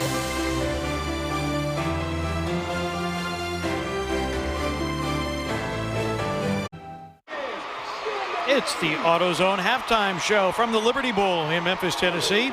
TSU leading Jackson State 35-0. Time now for the Tennessee State University Marching Band to take the field under the direction of Dr. Reginald A. McDonald. 265 musicians, 14 majorettes, and 4 drum majors. 30% of the band members are from the Memphis area, but students also come from California, Florida, Alabama, Illinois, Missouri, Texas, and Virginia. The Aristocrat of Bands takes the field at the Liberty Bowl. Ladies and gentlemen, you are watching the world-renowned Tennessee State University Aristocrat of Bands. We are here. We are back in Memphis. Make some noise.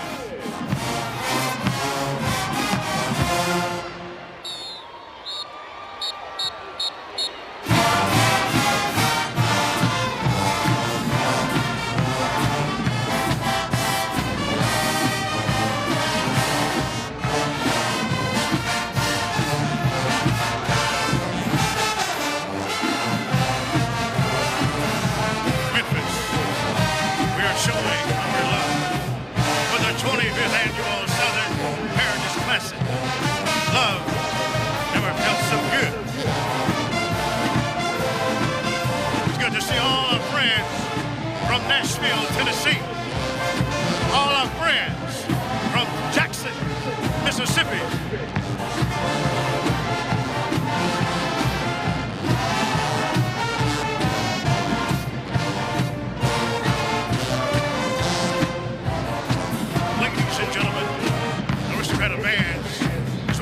Exciting and magnificent bands in the land.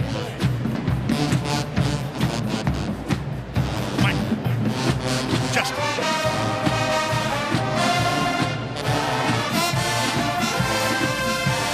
there's a grant that won national and international acclaim for outstanding musical performance, innovative arrangement, and precision marching drill.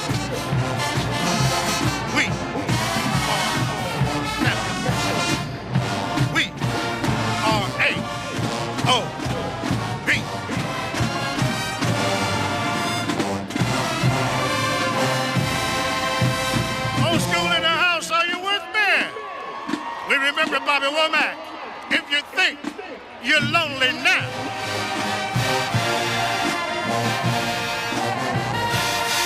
You know the words, let me hear you.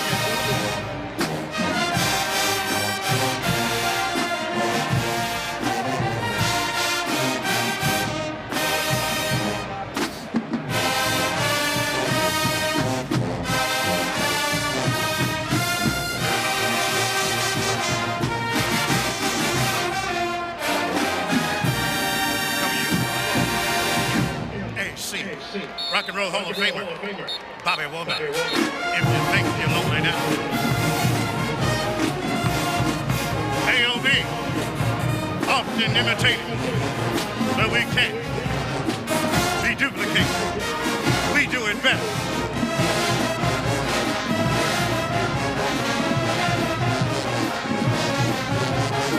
Please welcome the sophisticated lady.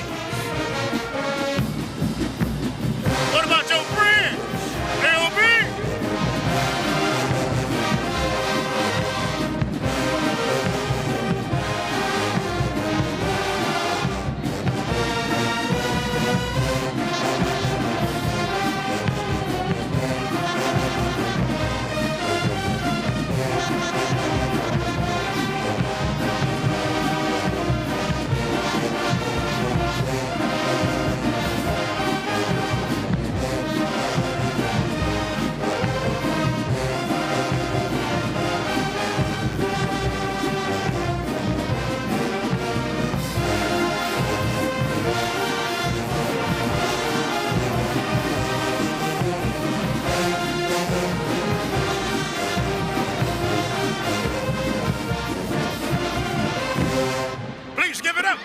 for the sophisticated ladies. And now, check out the sound from our arranger, James Dean Sexton. The song is Stay With Me by Sam Smith, conducted by acting band director, Dr. Reginald A. McDonald.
Fantastic.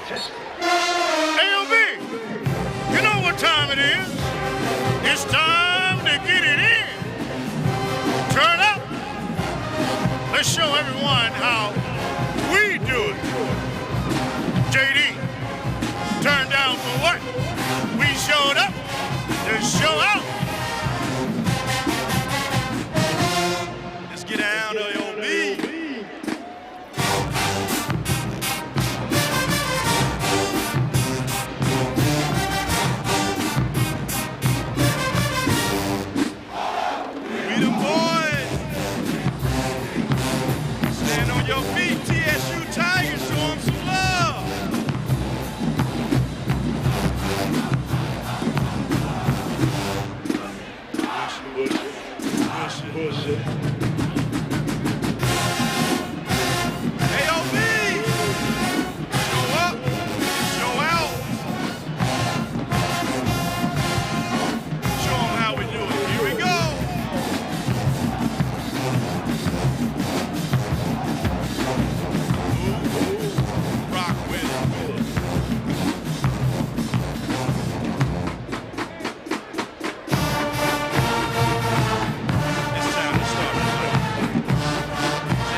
That's how you get knocked out. Make some noise!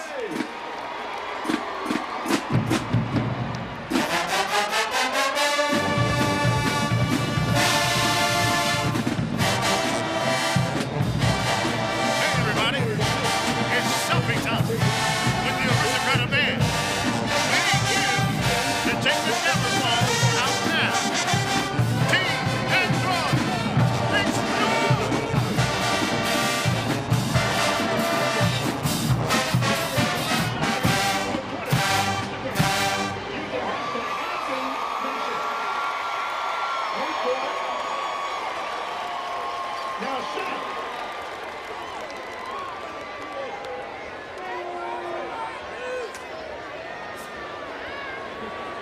Ladies and gentlemen, please welcome to our hometown favorites, Tennessee State University President Dr. Glenda Glover, and she escorts Mr. Claude Humphrey to the field. Mr. Humphrey is one of the newest members of the Pro Football Hall of Fame, class of 2014. Mr. Humphrey played under legendary coach John A. Merritt from 1964 to 1967. He was selected in the 1968 NFL Draft by the Atlanta Falcons and played 13 seasons. Ladies and gentlemen, Memphis natives, TSU President Dr. Glenda Glover, and Pro Football Hall of Famer and TSU standout, Claude Humphrey.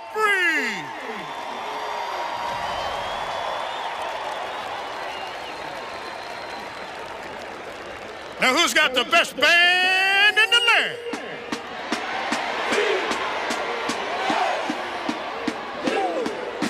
Tennessee State University first grade band under the direction of acting band director, Reginald A. McDonald, arranger, assistant band director, James B. Sexton, percussionist.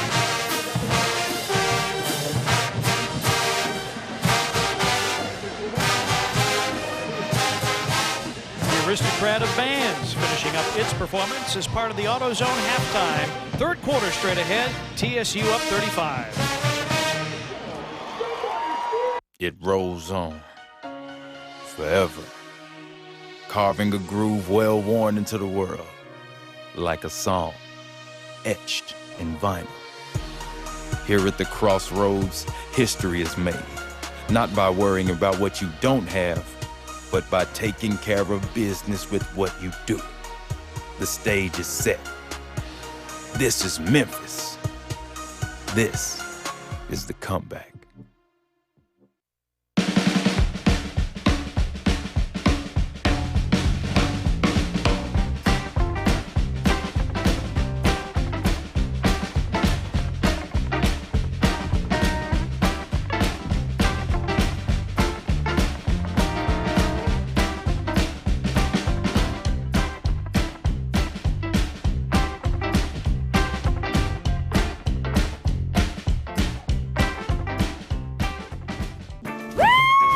Get out to the forest. Let the kids connect to their roots. It's gonna be so much fun. Yeah! Woo-hoo! Hey, guys, wait up! And discover the wonders of nature with your family. These trees are... Welcome back to the Liberty Bowl, the Southern Heritage Classic presented by FedEx, all the way live at 25. And it has been all the way. Tennessee State over Jackson State, 35-0 the count after 30 minutes of play here at the Liberty Bowl. It has just been a dominant performance, Hugh Douglas, not only by the TSU offense and both their quarterbacks, their defense has totally shut Jackson State down. Defense that is basically playing one-dimensional. They're getting after the quarterback. Every play that they line up, they know that there's going to be a passing play from the Jackson State Tigers. So what they're doing, they're just basically getting after, pinning their ears back and getting after the quarterback. Second half kickoff, ball is loose as Tennessee State was receiving, and I believe Jackson State has recovered. Well, this is the break Jackson State needed so desperately. Yeah, and I was just about to say, there's no better way to start halftime than by getting the ball back when you're not expecting to get the ball back. Because like you said, Pete, this has all been TSU all game long. Now to come out on opening kickoff, TSU fumbles the ball, puts you in great position to score, put some points on the board. I know you're now 35 points, but anything can happen at this point. You just have to believe. So possession for Jackson State. Now, there's a lot of conversation, but I think that's just the surprise of how quickly this all turned around. And the first turnover of the night. Well, the ball is going to stay with Tennessee State. The initial indication was that Jackson State had got on it. Martine Stevenson fumbled it away. It was forced by Willie Bell. Tennessee State has possession. All indications were that Jackson State had it. 25-yard line, and through the hands of Mitchell, Ronald Butler remains in at quarterback. Michael German started the ball game. Stevenson loses it. And it looks there like it's... Yeah, eventually it was wrestled away.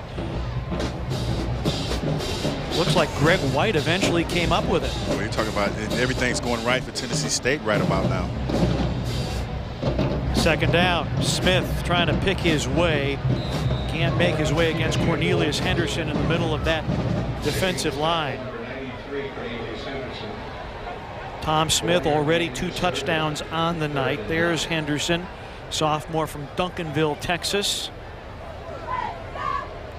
They're really high on Cornelius Henderson in the middle of that defensive line. Derek Burrows, the defensive coordinator for Jackson State. We need Henderson to continue to work hard so that he can draw some double teams in the middle.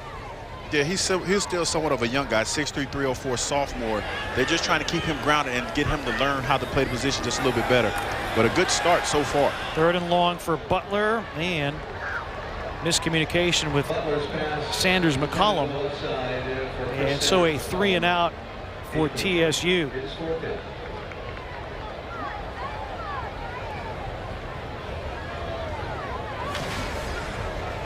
You have to think if you're Jackson State, Pete, getting a 3 and out this early, you know, it's unfortunate that you didn't get the fumble recovery, but you're getting a 3 and out and you're still getting the ball in pretty good, you could possibly get it in pretty good field position. Got to get some points out of this. Jarris Maul back to receive the punt. Waves for a fair catch, and this is going to take a pretty good TSU roll. Take a look at the first half numbers, and they are very lopsided. The only first down Jackson State got was on a roughing the punter penalty. 0 net rushing yards. 0 for 9 on 3rd down.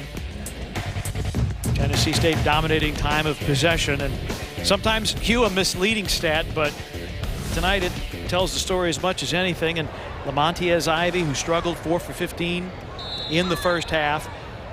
2 interceptions, both by Deontay Saunders, 1 returned for a touchdown.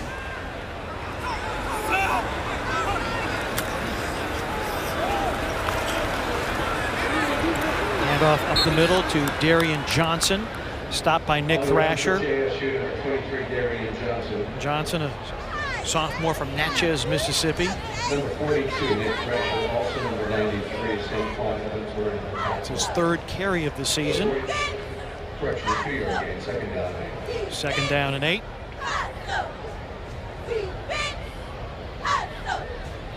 The story about Ivy and Harold Jackson is an interesting one. Ivy fractured his ankle against Tulane in the opener a year ago. And the first thing that Jackson wanted to know, taking over as head coach, as Ivy's pass is incomplete.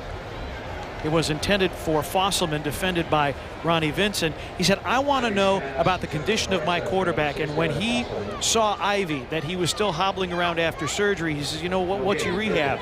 And at that point, Ivy was just using an elastic band to try to keep it loose. He says, no. We're going to do this the right way and make sure that you're ready for the season. And Harold Jackson, who tells his players, I'm your mom and your dad on campus, made sure that Ivy had proper rehab. And in fact, that's been one of Jackson's big goals, to upgrade the rehab and the athletic training at Jackson State. Ivy, and that one is too low again, intended for Fosselman.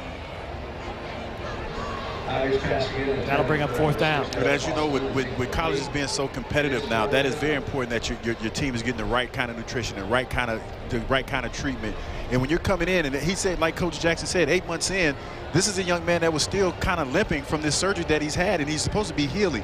So he got him some good rehab and got some good trainers in there, because it's very important, because if you want to compete at a high level, you have to be clicking on all cylinders. That talks about the weight room, that talks about the nutrition, making sure your guys are eating the right things. And Coach Jackson is coming in with a plan, and he wants his team to be all on board with what he's trying to accomplish. Now this punt by Williamson will roll into the end zone. Weldon Garlington was back to receive. Harold Jackson has said, you know what, we should have more Jackson State alumni in the NFL. So he wants to upgrade the program along those lines.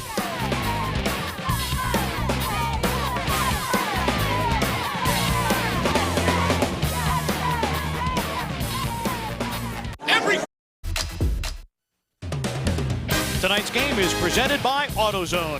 For the parts, accessories, and advice you need, get in the zone.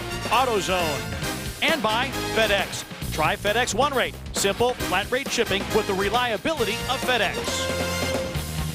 Night on Beale Street. 46-yard punt. 1st and 10 for Tennessee State at its own 20-yard line following the touchback. Report from the sideline, Michael German is in sweatpants, so he's done for the night. Ronald Butler. Sanders McCullum, first down at the 30, dances along the sideline and is escorted to the chalk by Antonio Sutton. We figured that Butler would get some playing time, sharing time with German, but there's been no official report of an injury, but German was hit from behind in the knee area by Arian McCree in the first half, and we haven't seen German since, and he's got the sweats on and the pads are off. Hand off to Hopkins, and he's dragged down for a 4-yard loss. Javancy Jones. Hugh, it was a slow start for German, but you had said better quarterback play for TSU would be a key. And that's exactly what you're getting right now. And the good thing about this game, German comes in, he gets that proverbial monkey off of his back from last week's game, and with the offense being so lopsided and being in Tennessee State's favor, you don't really have to play him. You know, if he gets a little tweaked, you see here on the cutback, he gets a little tweaked.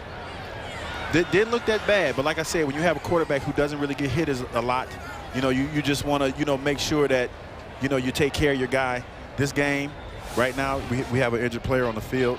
That's Cornelius Henderson, the nose tackle for Jackson State. And we also have a flag down on the play. And Hugh, I'm interested in your opinion. You saw McCree. German's out of the play. Yeah. That's why Rod Reed was so incensed when it happened. Yeah, because there's no need as a defender in that situation to go after the quarterback. He's clearly handed the ball off, and he's clearly out of the play. McCree, at that point, I would like to assume that he's trying to get his team a spark and try to make something happen. But that's not the way that you go about that. You don't go after a guy who doesn't have the ball, who's outside of the play.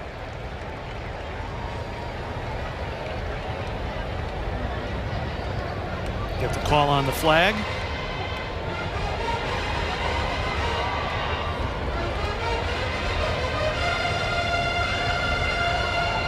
Personal foul on Jackson State.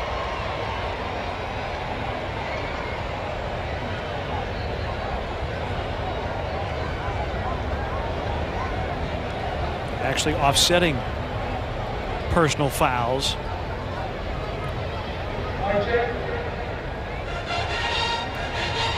Problem with the referee's microphone.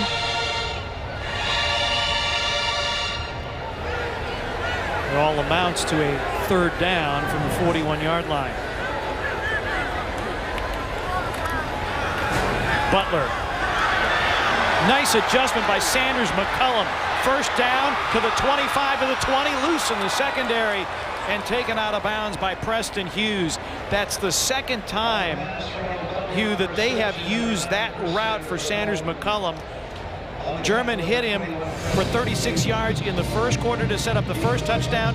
Same route, similar result. And you're talking about similar results. Antonio Sutton, the defending corner, he doesn't even look for the ball until it's too late. You have to play a little bit better. If you're playing on the island as a corner, when the receiver changes or adjusts, you have to turn around and look for the football. He didn't do that. 45-yard hookup.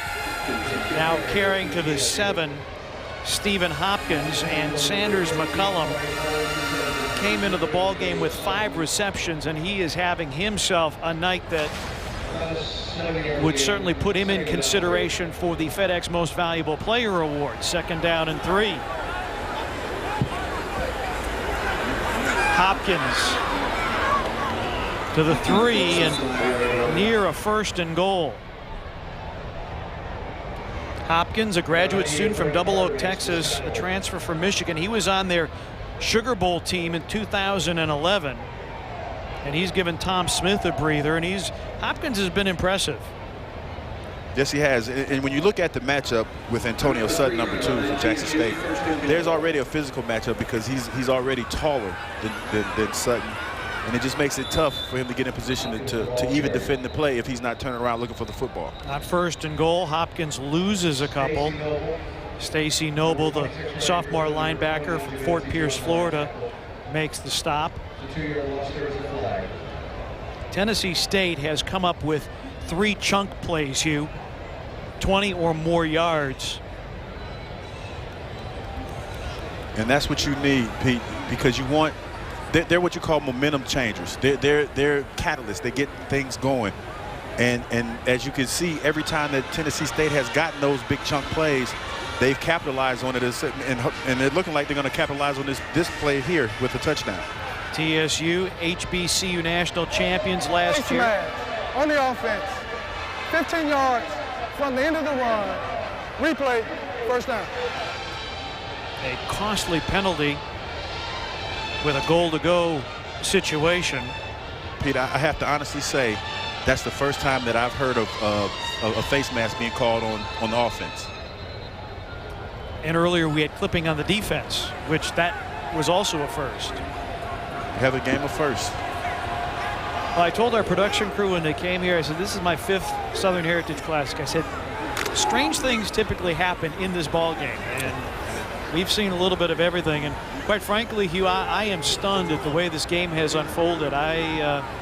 Jackson State came in averaging about 40 points per game, and their offense has been totally negated by this TSU defense. Yeah, and it starts with your quarterback, Devontae Ivy. He's a guy who had a really good game last week. You think coming in that, you know, he would kind of be prepared for the magnitude of this game. I'm pretty sure he's heard a lot about this rivalry and how important this game is, but he really hasn't looked comfortable in the pocket, and he hasn't been on target all day long. And the Jackson State offense is one where the quarterback has to read and make the proper throw, and Ivy has struggled with that. It's 1st and goal to go from the 18. Following the offensive face mask penalty.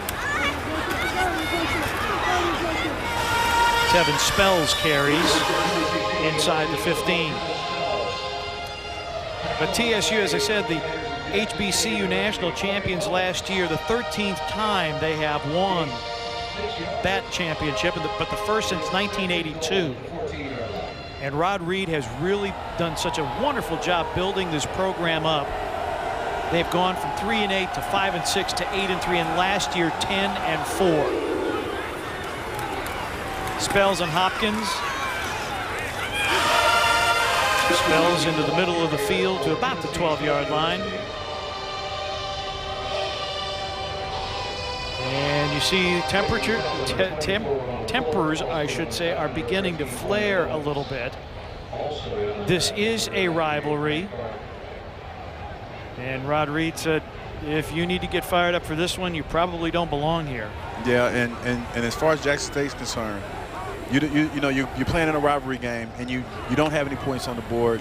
Things aren't going your way, so tempers tend to flare, but you don't want to do it this way. You don't want to get into any, costly penalties, anything that hurt your team further. 3rd and goal from the 12 for Ronald Butler. Pressure up the middle, and down he goes. Butler taken down by Ryan Griffin. First sack of the season. You can say what you want about Jackson State, but you have to respect the fact that they're still playing hard. You see this untouched blitz coming right up the middle, and they're getting a sack. And as an old player, you never want your team to taunt the team that has 35 points on the board, but you want to see your defense still playing hard and not giving up. This is Cameron Carter. Actually, it was Kwame Bowens that made the sack, and that kick hits the crossbar and does not go through. Cameron Carter, the freshman, is really struggling. Now just 1 of 5 this season. Jackson State will take over.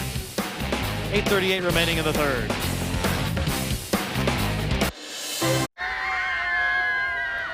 Hugh, I'm guessing they're Tennessee State fans. Yes, 35-0. Yes, they are, and they're having a lot of fun. But in this type of game, in this type of atmosphere, it really doesn't matter who you're a fan of. Everybody gets a little bit of what they want. 1st and 10 from the 22 for Lamontiez Ivy. Fosselman wrestled out at the 26-yard line. Fosselman, a junior from Woodville, Mississippi, transfer from Mississippi State. Gain of about 4 yards. Second down, about 6. Pickup of 4, second down and 6.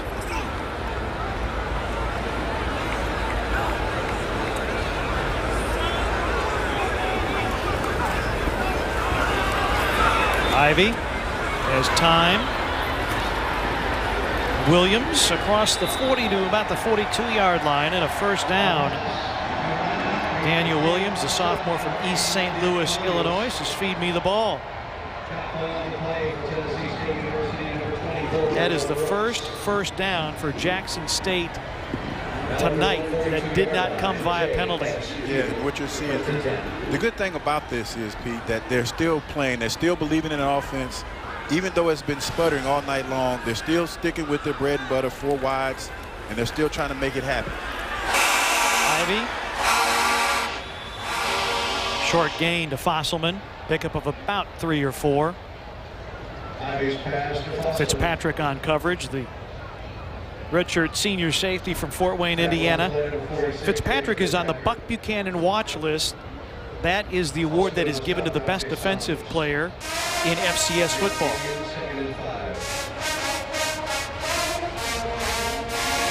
Second down and 5, Jackson State showing signs of offensive life. Ivy will keep it and tumble down just right at the midfield marker, about 2 yards shy of a first down. Thrasher there to greet him at midfield.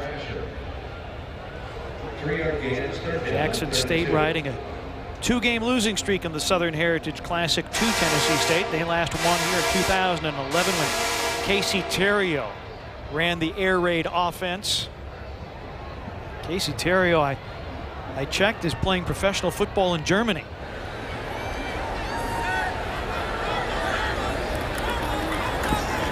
Ivy, pocket holds out. Oh, nearly a 3rd interception for Deontay Saunders. He took one to the house from 45 away, had one late first half, and nearly had a 3rd. I don't know what Pop Saunders is reading, but obviously he sees something that the quarterback is doing that he is keyed in on, and he always came up with his 3rd interception of the night. Transfer from the Florida Gators. Also returned punts for the Gators.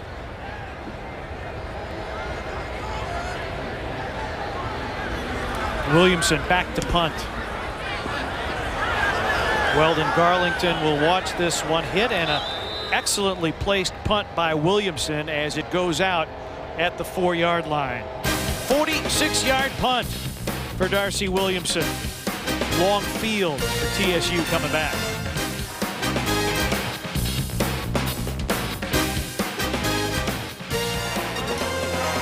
The National Geographic. Chris Sanders McCullum and the Tennessee State Tigers up 35-0 over Jackson State. Our Allstate Insurance good hand play of the game. And Hugh, this I think was the play that got TSU untracked offensively. It led to their first touchdown of the game. Yeah, and the usual suspects, Antonio Sutton, is in a bad spot, didn't turn around, look for the football, and they was able to score on that play. Sanders McCullum has had himself a very solid night. 5 for 102 yards. 1st and 10. Butler going for more. Again for Sanders McCullum. That route down that left sideline, flag has been thrown. Yeah, that's not good. It looked like he kind of pulled up a little bit.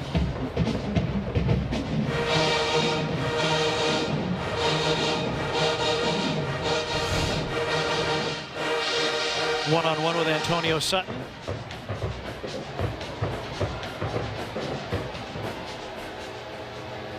There's a little bit of shirt grab there, Pete. He looked like he got tangled up a little bit. So just come out for one play, get a little bit of a breather, and come back. Pass interference. That penalty is declined. 2nd down. And offensive pass interference, the call. They didn't give us the number, but obviously it would have been Sanders McCullum. You got to be kidding me. Antonio Sutton Jr. out of Miami, Florida. Led Jackson State a year ago, breaking up 8 passes. He's up 2nd down and 10. Smith into the middle of the line. Jackson State trying to tackle the football. Jackson State needs something dramatic to happen here as we come upon 6 minutes remaining in the 3rd quarter.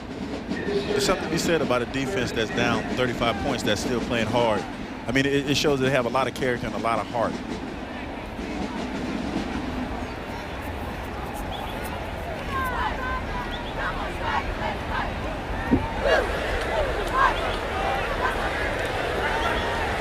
Third down and 10. Jackson State 6 of 12 on 3rd downs and whistles and flags. Prior to the snap, false start, 6 offense. After distance, remain 3rd down. This is the 25th edition of the Southern Heritage Classic presented by FedEx. Jackson State, Tennessee State meeting for the 23rd time in this event. And Tennessee State has dominated, leading 35-0. That was our halftime score.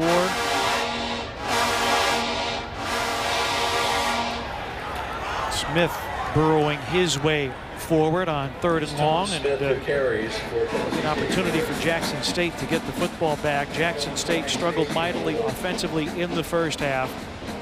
Did not get a 1st down on its own. They got 1 via penalty. I'm Pete Pranica, along with 3-time All-Pro defensive end Hugh Douglas. And Hugh, you know, it's very tempting to talk about the offenses and what they have or have not done. But I think we have to tip the cap to the Tennessee State defense, because they have totally taken Jackson State out of their game. There's no question about that. It made us, and offensive coordinator for Jackson State made it a little bit easier for them when he's coming out. And he's really showing them only one look, and that's the 4 wides, the 1 back in the backfield trying to throw the football all the time. His quarterback, Lamontiez Ivy, is clearly off target tonight. He's not comfortable for whatever reason. The offensive line is really not giving him a whole lot of time to block. They're not giving a whole lot of time to throw the football. So it makes it a little bit easier for a defense to peel his ears back and just get after you. And that's basically what they've been doing all night long. Leon Holderhead with the 32-yard punt. There's Lamontiez Ivy, sophomore from East St. Louis, Illinois.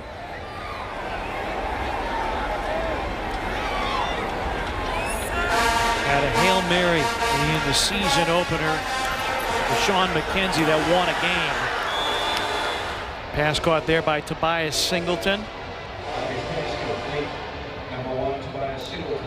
Hugh, I would say at this point, if I'm Timmy Chang, I am trying to get Ivy some plays that will give him confidence going forward. They have a tough assignment next Saturday when they take on Grambling State. Yes, and when you're putting this out there on film, you have to give your quarterback something that he can work on, something that he can chew on. And right now, it just doesn't seem like anything's happening there for him. Ivy has time, completed to Daniel Williams, and that'll be enough for a Jackson State 1st down.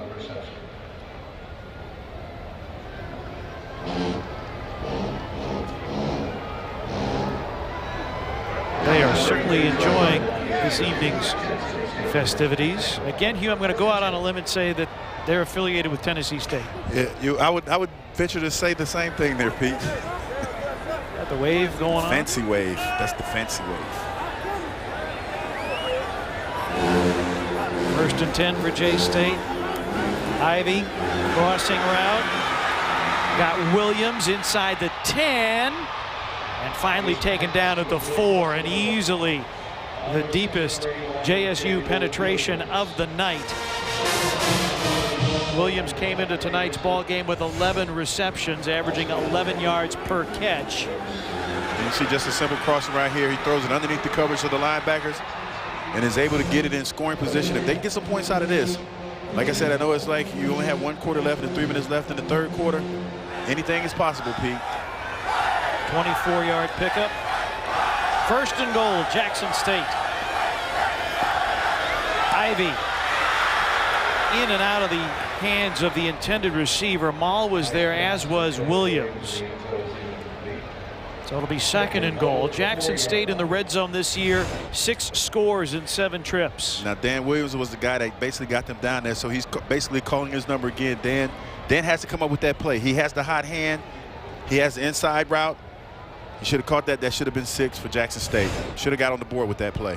Ivy showing off a very strong arm, but incomplete. Ivy now 10 of 25 for 74 yards. Handoff, Sims breaks a tackle, dives for the end zone, and he is in. Rakeem Sims gets Jackson State on the board, his 3rd touchdown of the year.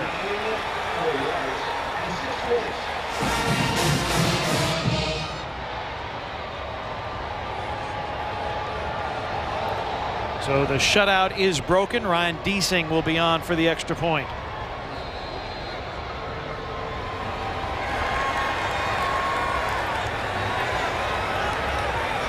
Deasing a perfect 9 for 9 on PATs. And the junior puts it between the posts. 35-7 your new score with 2:44 remaining in the 3rd quarter. Rakeem Sims, the senior leader, takes it the distance.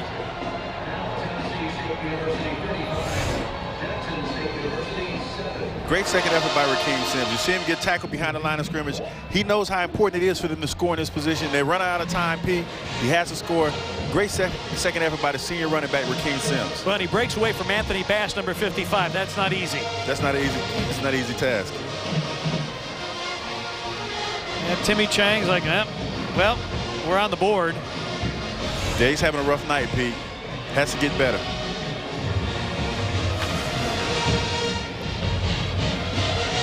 Five plays, 39 yards. Rakeem Sims takes it the final 4.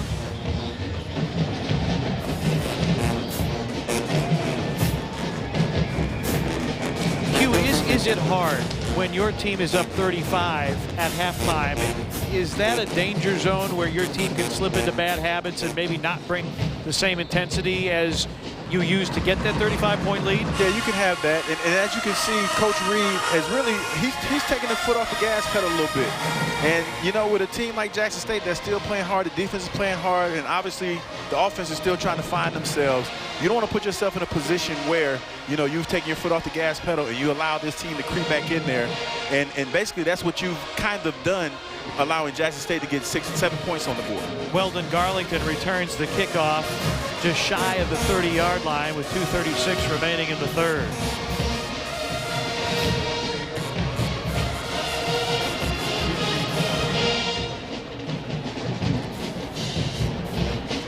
$18 yards on the return for Garlington. Butler has been in there since the 2nd quarter, and German was clipped, and German is done for the night. Smith.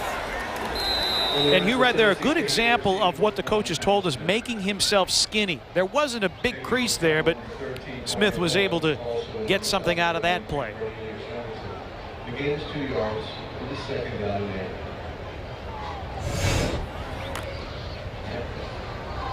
You see him, he shows very, very good patience, and the offensive line is blocking for him. He gets low, and he gets those tough yards. That's what Coach was talking about when he said he can get skinny. Butler weaves and spins his way to the 37, about 3 shy of a first down. McCree makes the tackle. For those of you who might be tuning in, Ronald Butler was suspended for the first 2 games of the season, breaking team rules and getting his first action tonight. And word from the Tennessee State Sports Information Department is that German is fine. He's being held out for precautionary reasons. Smith tumbled down. Stacy Noble with a tackle for loss. And Pete, this isn't what you want to happen. I know, you know, it's only the 4th quarter, and Jacksonville seems like they have, Tennessee State seems like they have a comfortable lead. But you still have to put points on the board because obviously this Jackson State team is still playing tough football, and you do not want them to creep back into the game.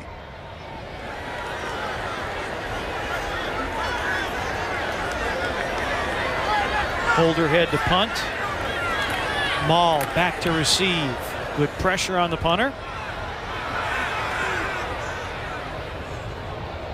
And this is going to take a pretty good TSU roll down to the 23-yard line. Well, we saw our bands at halftime, the Sonic Boom of the South, which is one of the great band names, along with aristocratic bands. Now, Hugh Douglas, you have gone to Google and the research, and you have come up with your best bombastic band names. Yes, and you know, you have to pay homage to the two bands that are here. Right. But when you look at all the HBCU bands out there, they have a lot of great names. Look at the Ocean of Soul. That's the band from Texas Southern. I remember playing against Texas Southern many, many years ago, and I remember their band coming, and I was just enamored with that. 1st and 10 for Jackson State from the 23. Sims trying to get the edge. Can't quite get there. Met by a wave of blue, an ocean of blue. All right, let's get back to this list, Hugh, because you put a lot of work into this. I want to make sure you get your money's worth. The Crimson Piper, what school is that? The Crimson Piper is Tuskegee University. Okay. My father-in-law went to Tuskegee University, and when I was making this list, and I was at home making this list, he made sure that he gave me the history of the Crimson Piper and the name of the Crimson Piper. So that was one of the ones that made the list. And the last one on the list is the Invincible Marching Marauders from the Central State University in Wilberforce, Ohio, my alma mater. So you know that since this is my list, they had to be at the top of the list. Hugh, even if that weren't your school, that name certainly qualifies. That does it for 3 quarters here in Memphis at the Liberty Bowl Southern Heritage Classic. Only points of the 3rd quarter belong to Jackson State, but they still trail by 28. You know what my business philosophy is, Reynolds? No, not exactly. To attain success, one must project success. That's why we use FedEx One Rate. Right, they're flat rate shipping. Exactly. It makes us look top notch, but we know it's affordable.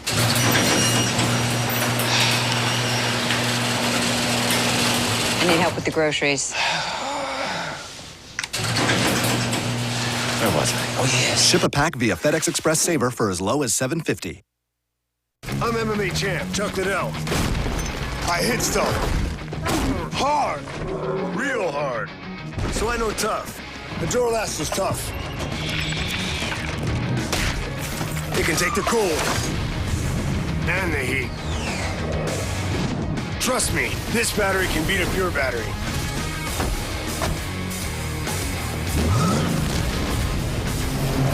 Duralast. Proven tough. Get in the zone. AutoZone. It's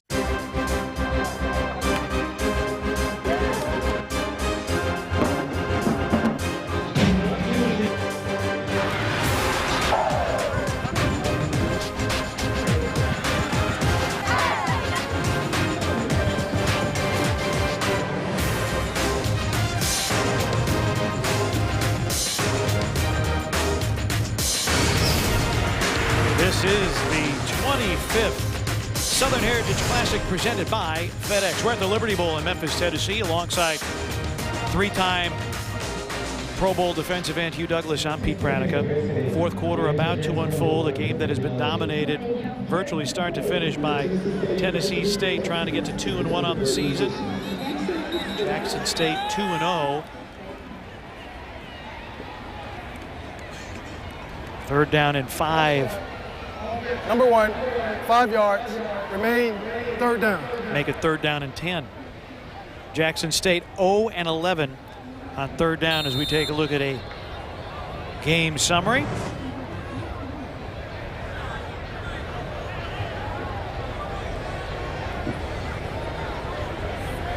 Third down has not been kind to Jackson State. It's a long day, 0-11. It's a long day. Ivy crossing route, and they may get a 1st down here with 2nd ever Daniel Williams. Deontay Saunders takes him to the turf, but it will be enough for a 1st down. So the first 3rd down conversion of the night. Lamontiez Ivy hooking up with Daniel Williams. 3rd reception for Williams. Beg your pardon, 4th reception for Williams. And a 1st down for Jackson State.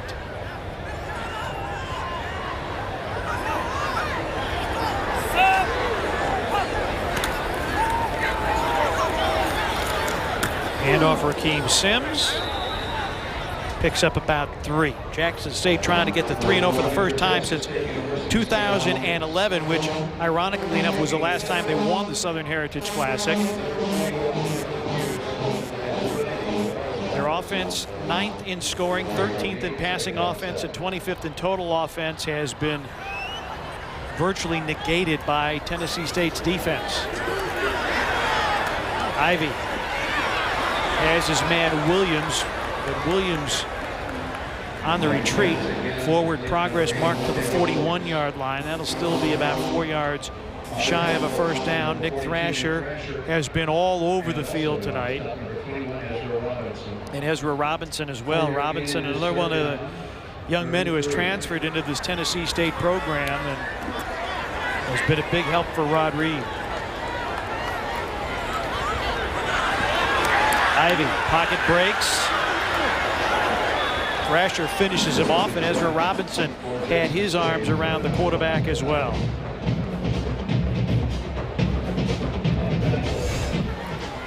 You see Nick Thrasher, he recognizes that it's a run play, and he comes up. Oh, he gets a hit on the quarterback, and he comes in, and he gets a little piece of the runner as well. This guy definitely has the ability, Coach Reed feels, that he can play at the next level. Light on his feet, good lateral movement. You would think, Pete, that with the clock running and Jackson State having a little bit of offensive success, that they would be a little bit more urgent to get the ball going and trying to get this offense clicking.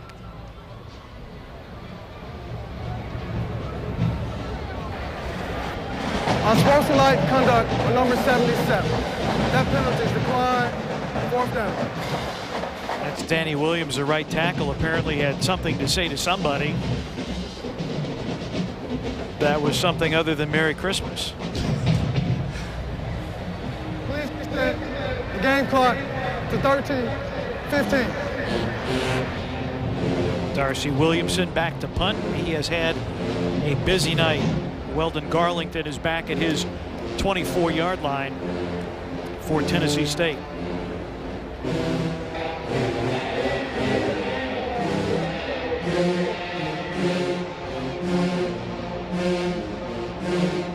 Well, Rod Reed told us earlier in the week, he said, you know, we hold Jackson State to fewer than 21, we'll win. Safe to say that they've, as of right now, did a pretty good job of that.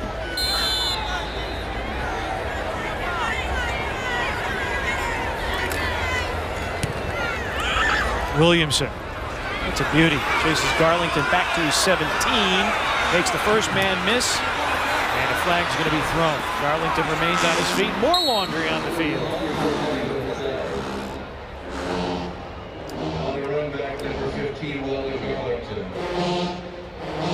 You think with the game being so lopsided that the refs will actually allow them to play and put the laundry in their pockets? Except for the fact that it's a rivalry game, and we've seen a borderline hit, I think, by McCree on German. You're talking about the unsportsmanlike at the beginning, towards the beginning of the game. Yes, yes. Yeah, you just have to clean it up. There are multiple fouls on the play. Illegal block in the back on number 10 of the return team. Also, that penalty is declined. Illegal block in the back on number 5. That'll be half the distance to the goal. 1st and 10, Tennessee State. Trennis Livingston and his crew, I think, have done a very good job with that tonight. Our FedEx MVP of the game, the sophomore from Fairburn, Georgia, Chris Sanders McCullum. He came into the ball game with 5 receptions for 65. He's got 5 for 102 tonight. And you talk about the catalyst for this Tennessee State team right now. This was the first pass that was actually a good one that set up for the big score. And then you see this second pass here where he's just giving the young DB, Antonio Sutton, all kinds of issues and coming up with big plays, and he had a really big night. Our FedEx MVP of the game, Tevin Spells, works off the right side. Carries for 3. The one guy who has had a productive night for Jackson State, and this is not a good stat if you're a Jackson State fan. Darcy Williamson has racked up 334 total punting yards. That last one traveled 42 yards. And that's a tough night because a lot of these guys on the Jackson State team that play defense, they're on a lot of the special teams. So you know that with them playing offense, with them playing as much defense and have to do special teams so much tonight, they're pretty gassed. Spells held up by Coleman Johnson.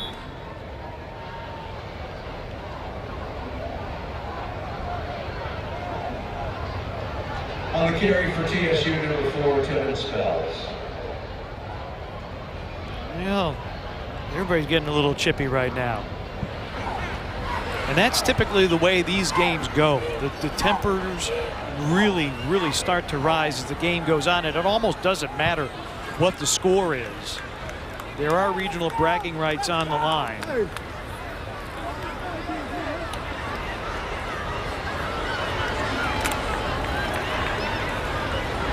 And when you looked at these two teams, Hugh, coming in, I don't think 35-7 was on our radar screen as far as a score. Especially when you're talking about two teams that like to run up-tempo, high-powered offenses. You would think that the score would be a little bit closer. It would still be in the 30s, but you would think that it would not be so one-sided. Timeout taken by Tennessee State. It comes with 11:34 remaining in the fourth quarter. At Habitat for Humanity, we build. We build because we believe that everyone, everywhere, should have a healthy, affordable place to call home. Tonight's game is presented by the Memphis Convention and Visitors Bureau. For information on Memphis, visit memphistravel.com. And by Allstate Insurance. You're in good hands. Along the banks of the mighty Mississippi River, we're probably about 10-15 minutes away by car at the Liberty Bowl Memorial Stadium, 25th edition of the Southern Heritage Classic. Tennessee State 11.5 minutes away from locking up their third consecutive win in this event and 9th in the last 11 meetings. Butler diving grab, and it is made there by Isaiah Freeman, redshirt sophomore wide receiver out of Kansas City. Coach Reed and Ronald Butler must see something over there when it comes to Antonio Sutton, because he's been targeted on every big play that Tennessee State has thrown, or he's been a part of on the wrong side of the play, if you will, every time that they've targeted anybody for a big play. And as I mentioned earlier, Sutton was the guy who led Jackson State in pass breakups a year ago. 15-yard reception. First down and 10 from the 30-yard line. Smith dropped after a 1-yard gain by Javancy Jones. Well, Mike German started the ball game, was hit from behind by Arian McCree. The play was flagged. We have been told that German is fine but being kept out for precautionary reasons, and the only visual we had was them looking at his left ankle and possibly cutting tape off it. Beyond that, we don't have any information, so we won't speculate. Smith into the secondary to the 45-yard line, and another TSU first down. Tackle on the play, number 26 of Jackson State, Ryan Griffin. 14-yard pickup. I'll tell you what, Hugh, when you look at this TSU team, the way they're playing defense, you get a run game with Tom Smith, and you get German and or Butler, strong play from quarterback. Boy, you got a lot of good stuff going. You got a lot of good stuff going, and not only that, it looks like Tom Smith he's not really hurt, but when you run the ball as much as he's ran it tonight and had so much success, you tend to get a little bit tired. Well, they're also missing Telvin Hooks, who has been out due to injury, also a talented runner. Out route caught. Ryan Mitchell wrestled down. Butler's pass is completed on the right side of number 85, Ryan Mitchell. Ryan Mitchell the reception. Robert Porter the tackle. Pickup of about 4. Here's Porter, the junior from Detroit. Tom Smith, solid night tonight. 14 for 66, couple of touchdowns. Tevin Spells comes in. Hat comes off. Spells dropped at the midfield marker. Greg White is also available as a running back. We have not seen him tonight. We've Seen a lot of Stephen Hopkins. You gotta love the fact that even though this game is as skewed as it is, this Jackson State defense, they're still playing hard, they're still getting after it, and there's no quitting these guys. My hat's off to the defense coordinator and this defense. Literally, hats are off. Yeah, Tevin Spell's hat did come off. 3rd down and 5. Butler off his back foot. But Mitchell unable to make the adjustment and reel it in. Robert Porter back on coverage. And that'll force a punting situation for Tennessee State. Although Ronald Butler, now he's not staying out there. They are going to punt.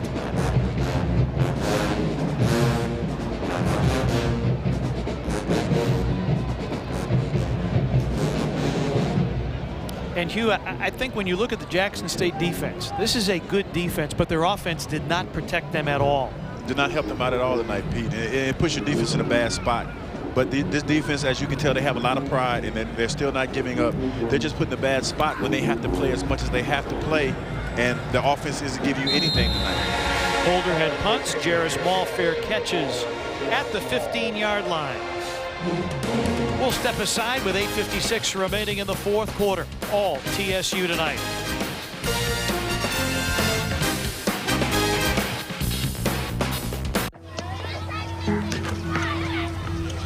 Let's give it up for street ball. Let's give it up for 9 lives. Let's give it up for 25 and a 25. Complete stops. View outside the Liberty Bowl. It's the 25th annual Southern Heritage Classic presented by FedEx. 35-7. Early 4th quarter here at the Liberty Bowl. Well, before the game kicked off, we talked to some folks who were out tailgating. Asked them what the Southern Heritage Classic means to them. It's more than just football, even though it's a good rivalry, but I get to come up and watch, be with my family every year, and they travel as far as Texas to be here, and we just have a good like family reunion atmosphere. It's about families getting together, that's showing that the unity between both teams and the excitement and the thrill of coming to the game, watching this sonic boom of the South before JSU. Love the Battle of the Bands. And like I said, I just love to see people just enjoying themselves. The event itself brings people from all over coming together, getting along, and it's something that sometimes that we need as a people to see how we can do things and interact and have a good time. And Hugh, the Southern Heritage Classic, and our congratulations to Fred Jones, who continues to put together an exemplary event every single year, bringing folks together. Ivy deep downfield and overthrows his intended receiver, Singleton. You know what I got to say, Pete, when I first came in, you know, the thing that caught me immediately was the smell of barbecue waffling in the air, and just everybody getting ready for the game, and the great music being played, and you see all the young and the old having fun together in the parking lot, barbecuing, you know, laughing it up. And I saw Tennessee State fans and Jackson State fans hanging out with one another. So this is a great family atmosphere, and I'm proud to be a part of it. Ivy turns it upfield, pushed out at the 20-yard line, and well, Hugh, we're thrilled to have you. This has become an annual event for me. This is the 5th Southern Heritage Classic I've called, and it has been very, very enjoyable. It's been especially enjoyable for Tennessee State tonight, 35-7 over Jackson State. Well, Memphis knows how to throw a party. You need to come back from Memphis in May and the World Championship of barbecue cooking. We'll get you out for that. You know what, Pete, as much as I love the barbecue, I still am a big man, and I have to watch my weight, so I can't overindulge when you come to Memphis. You got to take Memphis in spurts because they have some great food. And you know, when I was coming in, you get all kinds of recommendations to go eat here and go eat there. You know, after last night's barbecue rendezvous, I had to pull it back a little bit because it was some good stuff. And I think the next time that I come, I have to pick another spot. But I don't think I can do it 2 days in a row. I think I need to mix a salad in there somewhere. Well, they do have salads here, usually with barbecued pulled pork on.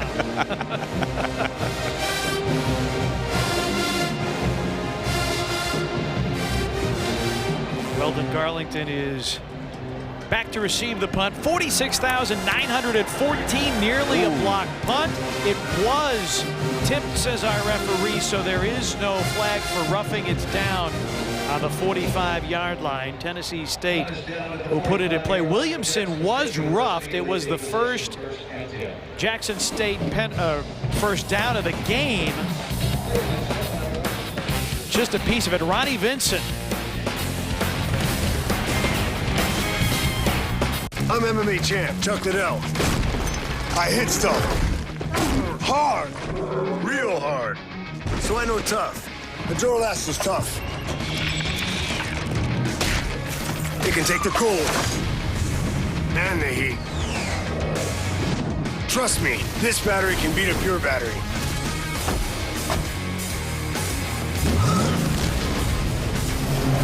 Duralast. Proven tough. Get in the zone. AutoZone. Hi, I'm Joan London, and if you're worried about your parent or a loved one living alone like I was...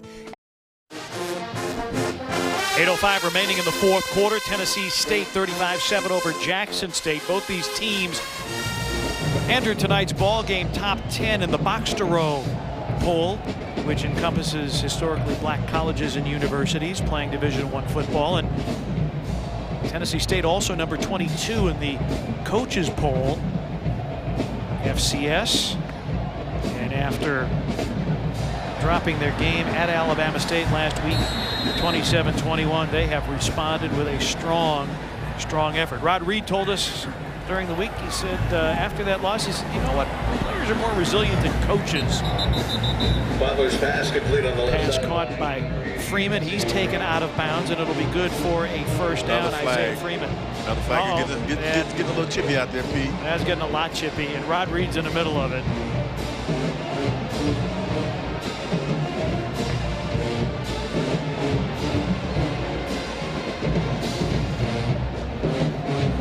Temperature's starting to flare a little bit. Jackson State's not happy about their current situation. And, you know, this is what you have.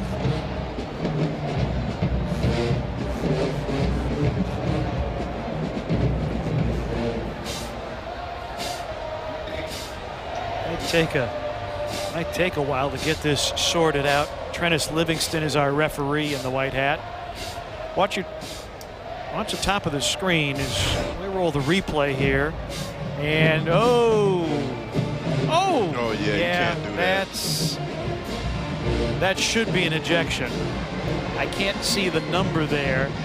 Robert Myers was the one who took the punch to the head.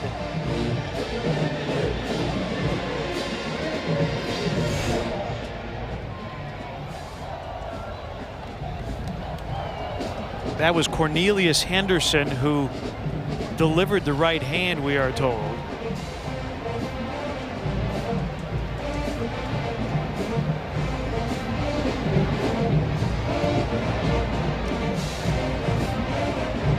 And I don't think there's any doubt that he will be excused from the rest of this evening's proceedings.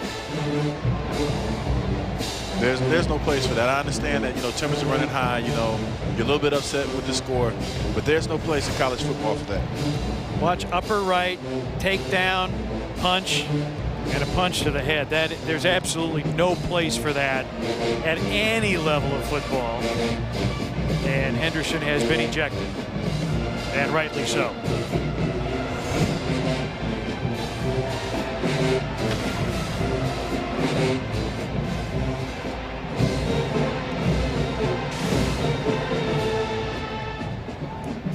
We have not gotten an official's announcement. Are we going to get it? Well, I think it's pretty obvious what happened. Penalty, walk-off, moves it to the 29-yard line. Butler hit hard as he throws, and it is intercepted. Picked off by Preston Hughes. Hughes runs into his own man and gets back to midfield, and if not running into his own man, he could have scored again. You're talking about a team that right now, nothing's going right for them. They got the good pick. You're thinking that he's going to go into the house, and unfortunately runs into his own guy. Hughes' first interception of the season.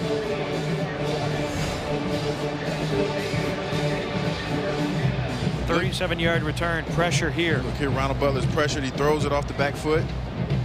Those are right in his hands, and right here, you're thinking that, you know, there's nobody around this young man. He's going to go to the house. Preston Hughes cuts it back into the teeth and runs into his own guy and doesn't make it. Keandre Anderson is a defensive lineman and not used to blocking. Hand off to Rakeem Sims. Now, Hugh, when you played, was there a particular call? I know some teams go Oski or something to let you know that the ball's been intercepted, and then you as a lineman, Correct. you better get out there and get ahead on somebody. Yeah, and that's what we used to do. But as a defensive lineman, we used to always have to hunt up the quarterback because usually he's the last line of defense as far as you know, stopping the defender from who intercepted the ball. So we would always hunt up the quarterback, but he would always run out of bounds. Speaking of a quarterback being hunted, Ivy's dropped back in his own 45. What was the term that you used? Did you have a particular call? I think it was Oski or Oscar. I think it was Oscar back when I played. So Ivy is sacked as we move under 7 minutes remaining in this one.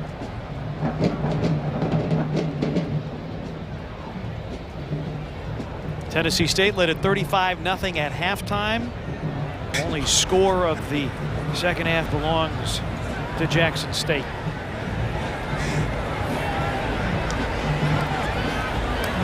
Third and 11. Ivy again, pressure, and down he goes again.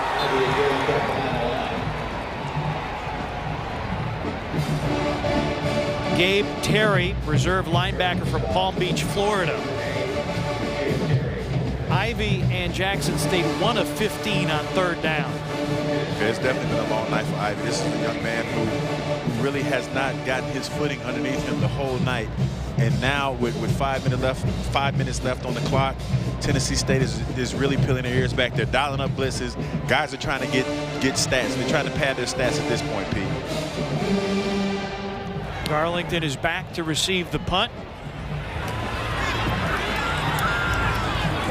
Spins away from one defender and then is dragged down by Sean Wilmore. Well, we had talked about both of these teams, Hugh, being top 10 HBCU schools. Jackson State trailing only Bethune-Cookman, TSU, because of that loss last weekend to Alabama State, dropping down to number 7. Remains to be seen what happens to Jackson State. You would have to think that well, of course, with the loss, but I'm assuming that the way that you lost the game has to factor in to this box-to-row score with his box-to-row polls. So I think that they're going to drop tremendously next week in the polls. You would have to think that would be the case. Darcy Williamson has punted 11 times for Jackson State. TSU has Tennessee Tech next Saturday, and Florida A&M.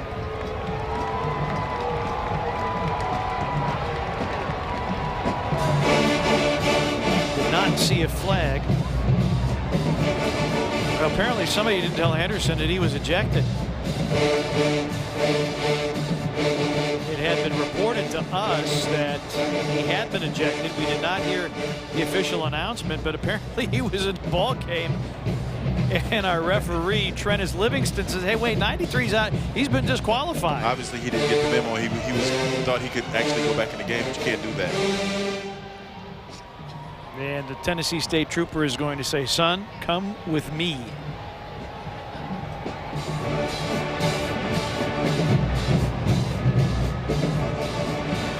Like I said, in this game, Hugh, you just never know. I've never seen a young man that was actually playing get escorted outside the game by the officers. That's the first for me. This has been a game of first, and that truly is a first.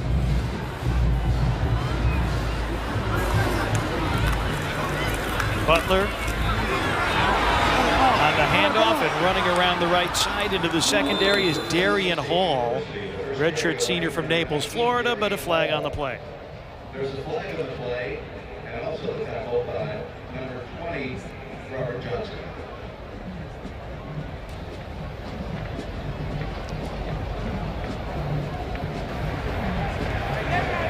Holding, offense, number 50. 10 yards, Replay, first down.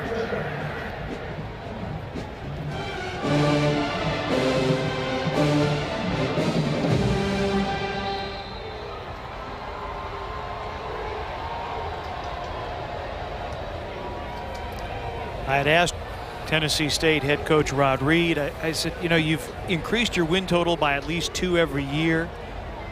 What is the key? And he says, you know what? You just have to recruit well. And because they were in the FCS playoffs, beating Butler 31-0, they said, you know, we lost a couple of weeks of recruiting. And so it has been very tough. But you know, Rod Reed is an engaging personality, a guy who played for Tennessee State. He's the kind of guy that you would want to play for. And the talent level over the years has built up over there in Nashville, and we're seeing some of the results tonight. Yeah, and one of the things I do know about recruiting young players is that you have to make it attractive for them. And the one thing that attracts young players is winning. And as you've seen with talking to Coach Reed, is they do a great job of recruiting guys. And not only the guys, if they don't get them, they have a second chance at it when the guys aren't happy when they go to other schools. They usually come back to Tennessee State because of the way that he treats them. And they come and they play well for him. Sacked by Kwame Bowens. 9 penalties for 97 yards, by the way, for TSU. And now the sack makes 3rd and 17. Let's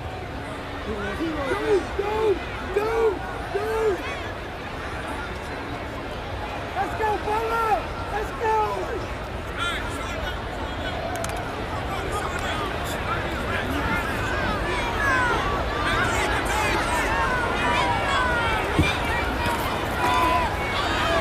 Butler. And give again to Darian Hall. Not nearly enough for the first down. Stacey Noble makes the tackle. You know, really, Hugh, we have not seen Derek Burrows come with many reserves for Jackson State on defense. He's stayed with his top line guys throughout. And that says a lot. Basically, Pete, this game was for your defensive line. It's a track meet. And as a former defensive player, when you're in a game like this and there's a huge potential for a lot of sacks, Coach, you can't pull me out of the game. You know, I'm trying to get those sacks because they're important to a defensive line. Brown back to receive this punt, which will roll dead at about the 34-yard line. Well, Jackson State will lick its wounds after this one. And let's take a look at their upcoming docket. We got Grambling State coming up next Saturday. That is never an easy assignment. Arkansas Pine Bluff, Prairie View A&M, Mississippi Valley State, and then Southern. So 4 of the next 5 will be at home. And I can just say, looking at that schedule, that's not an easy schedule after you come off a game like this. It's going to be tough to bounce back, but, you know, I think Coach Jackson is going to get them ready. They're going to be ready to go. Ivy still in there firing away. Pass caught by Williams. Ezra Robinson on the cover. We did see Evan Ingram, the backup quarterback, briefly. But Ivy's still in there, the starter. At this point, Pete, Ivy kind of reminds me of a three-point shooter in the NBA, or like a guy who has to shoot, until Reggie Miller, if you will, has to shoot until he gets on. And that's when you're off, you're off. And you're going to shoot until you get on, and that's what you see these young men doing. But unfortunately for him, it just hasn't been his night. Fosselman makes the catch at the 48-yard line. That'll be enough for the first down. I think, Hugh, what happened, Ivy got taken out of his rhythm so early. He was off target, he was out of rhythm, and a lot of that, I think, is attributable to Justin Roberts and the Tennessee State defense. Yeah, I think that has a lot to do with it, but you also saw a lot of those miscues and a lot of those misfires when he had time, and the offensive line gave him time to throw the football, and he was just off timing with his receivers. You saw a lot of passes that he threw that the receivers were just getting out of their breaks, and they're turning around, the ball's already on them. That's hard to adjust to when you're not used to the ball coming that quick. Play clock down to 4, and does Jackson State get a timeout? They do, with 1:46 remaining. It's their first timeout of the second half. Well, for Tennessee State, they're trying to defend their national championship, their HBCU national championship. They got Tennessee Tech, Florida A&M at Southeast Missouri, Jacksonville State, and then the Skyhawks of UT Martin on the road. Well, Hugh, at the top of the telecast, we talked quarterbacks, and I think everybody felt that Michael German needed to be more consistent, needed to be better, and after a couple of series that weren't very good, he started to find a little bit of a rhythm until the injury. Yeah, and you're looking at a guy who bounces back well, and that's what you need in your quarterback. He didn't get rattled. He had a couple of miscues his first couple outings, his first couple series out. Then he got on track. And unfortunately for him, he got hurt. But for Tennessee State to have a guy that can come in and Ronald Butler and you have no drop-off, that's great for them. Mike German's going to come back next week. He's going to be ready, and they're not going to miss a beat. Now you got to look at Ronald Butler missed the first 2 games and a penalty called on Tennessee State. But you look at Ronald Butler, a kid who missed the first 2 games due to a disciplinary suspension, really did not miss a beat. You know what, Pete, and I was always of the mindset of if you have 2 quarterbacks, you have none. But in this situation, this is a good thing for Tennessee State because, like I said, there was no drop-off. You have a different style of quarterback, but he can still function within your offense, and he played very well when Mike German got hurt. Ivy floats one out there, tipped and nearly intercepted. Burnell Brooks almost had what would have been the 3rd Tennessee State interception of the night.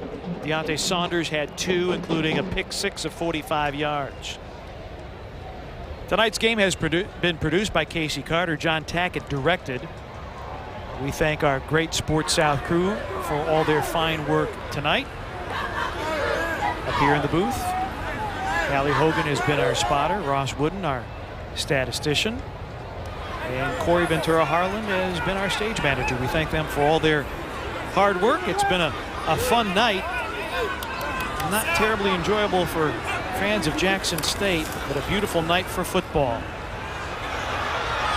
Nice little out route, circling around and taking it down to about the 10-yard line is Kennard Brown, sophomore from Miami, Florida.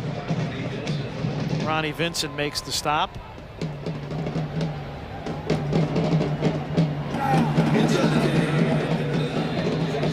They're going to mark it at the 9, so 1st and goal for Jackson State. Final minute of play. 22-yard pickup.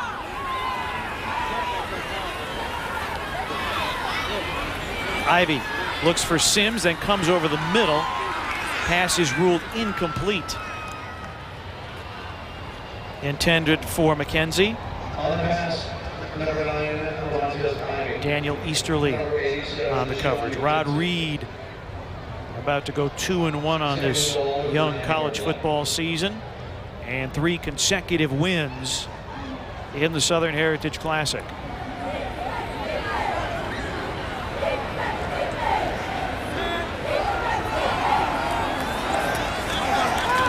Ivy swarmed under. Samquan Evans was there. And Ivy is slow to get up. Rod Reed told us, Hugh, says, you know what? You look at the bottom of the pile, Samquan Evans is going to be there. Yeah, he did say that. And you're talking about another jailbreak for the night. The young quarterback, Lamontez Ivy, is just sitting back there holding on to the football. And this Tennessee defense has been hunting all night long. They've been getting after the quarterback all night long. You have to know that they're coming after you. Just held the ball a little bit too long, and then he paid for it. Jackson State calls timeout. And Hugh, I'm a big believer that these are teachable moments.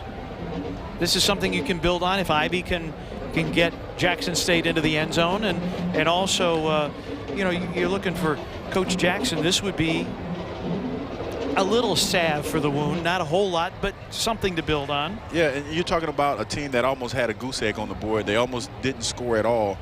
You have to go in and you have to score on this last drive for just your peace of mind. You know,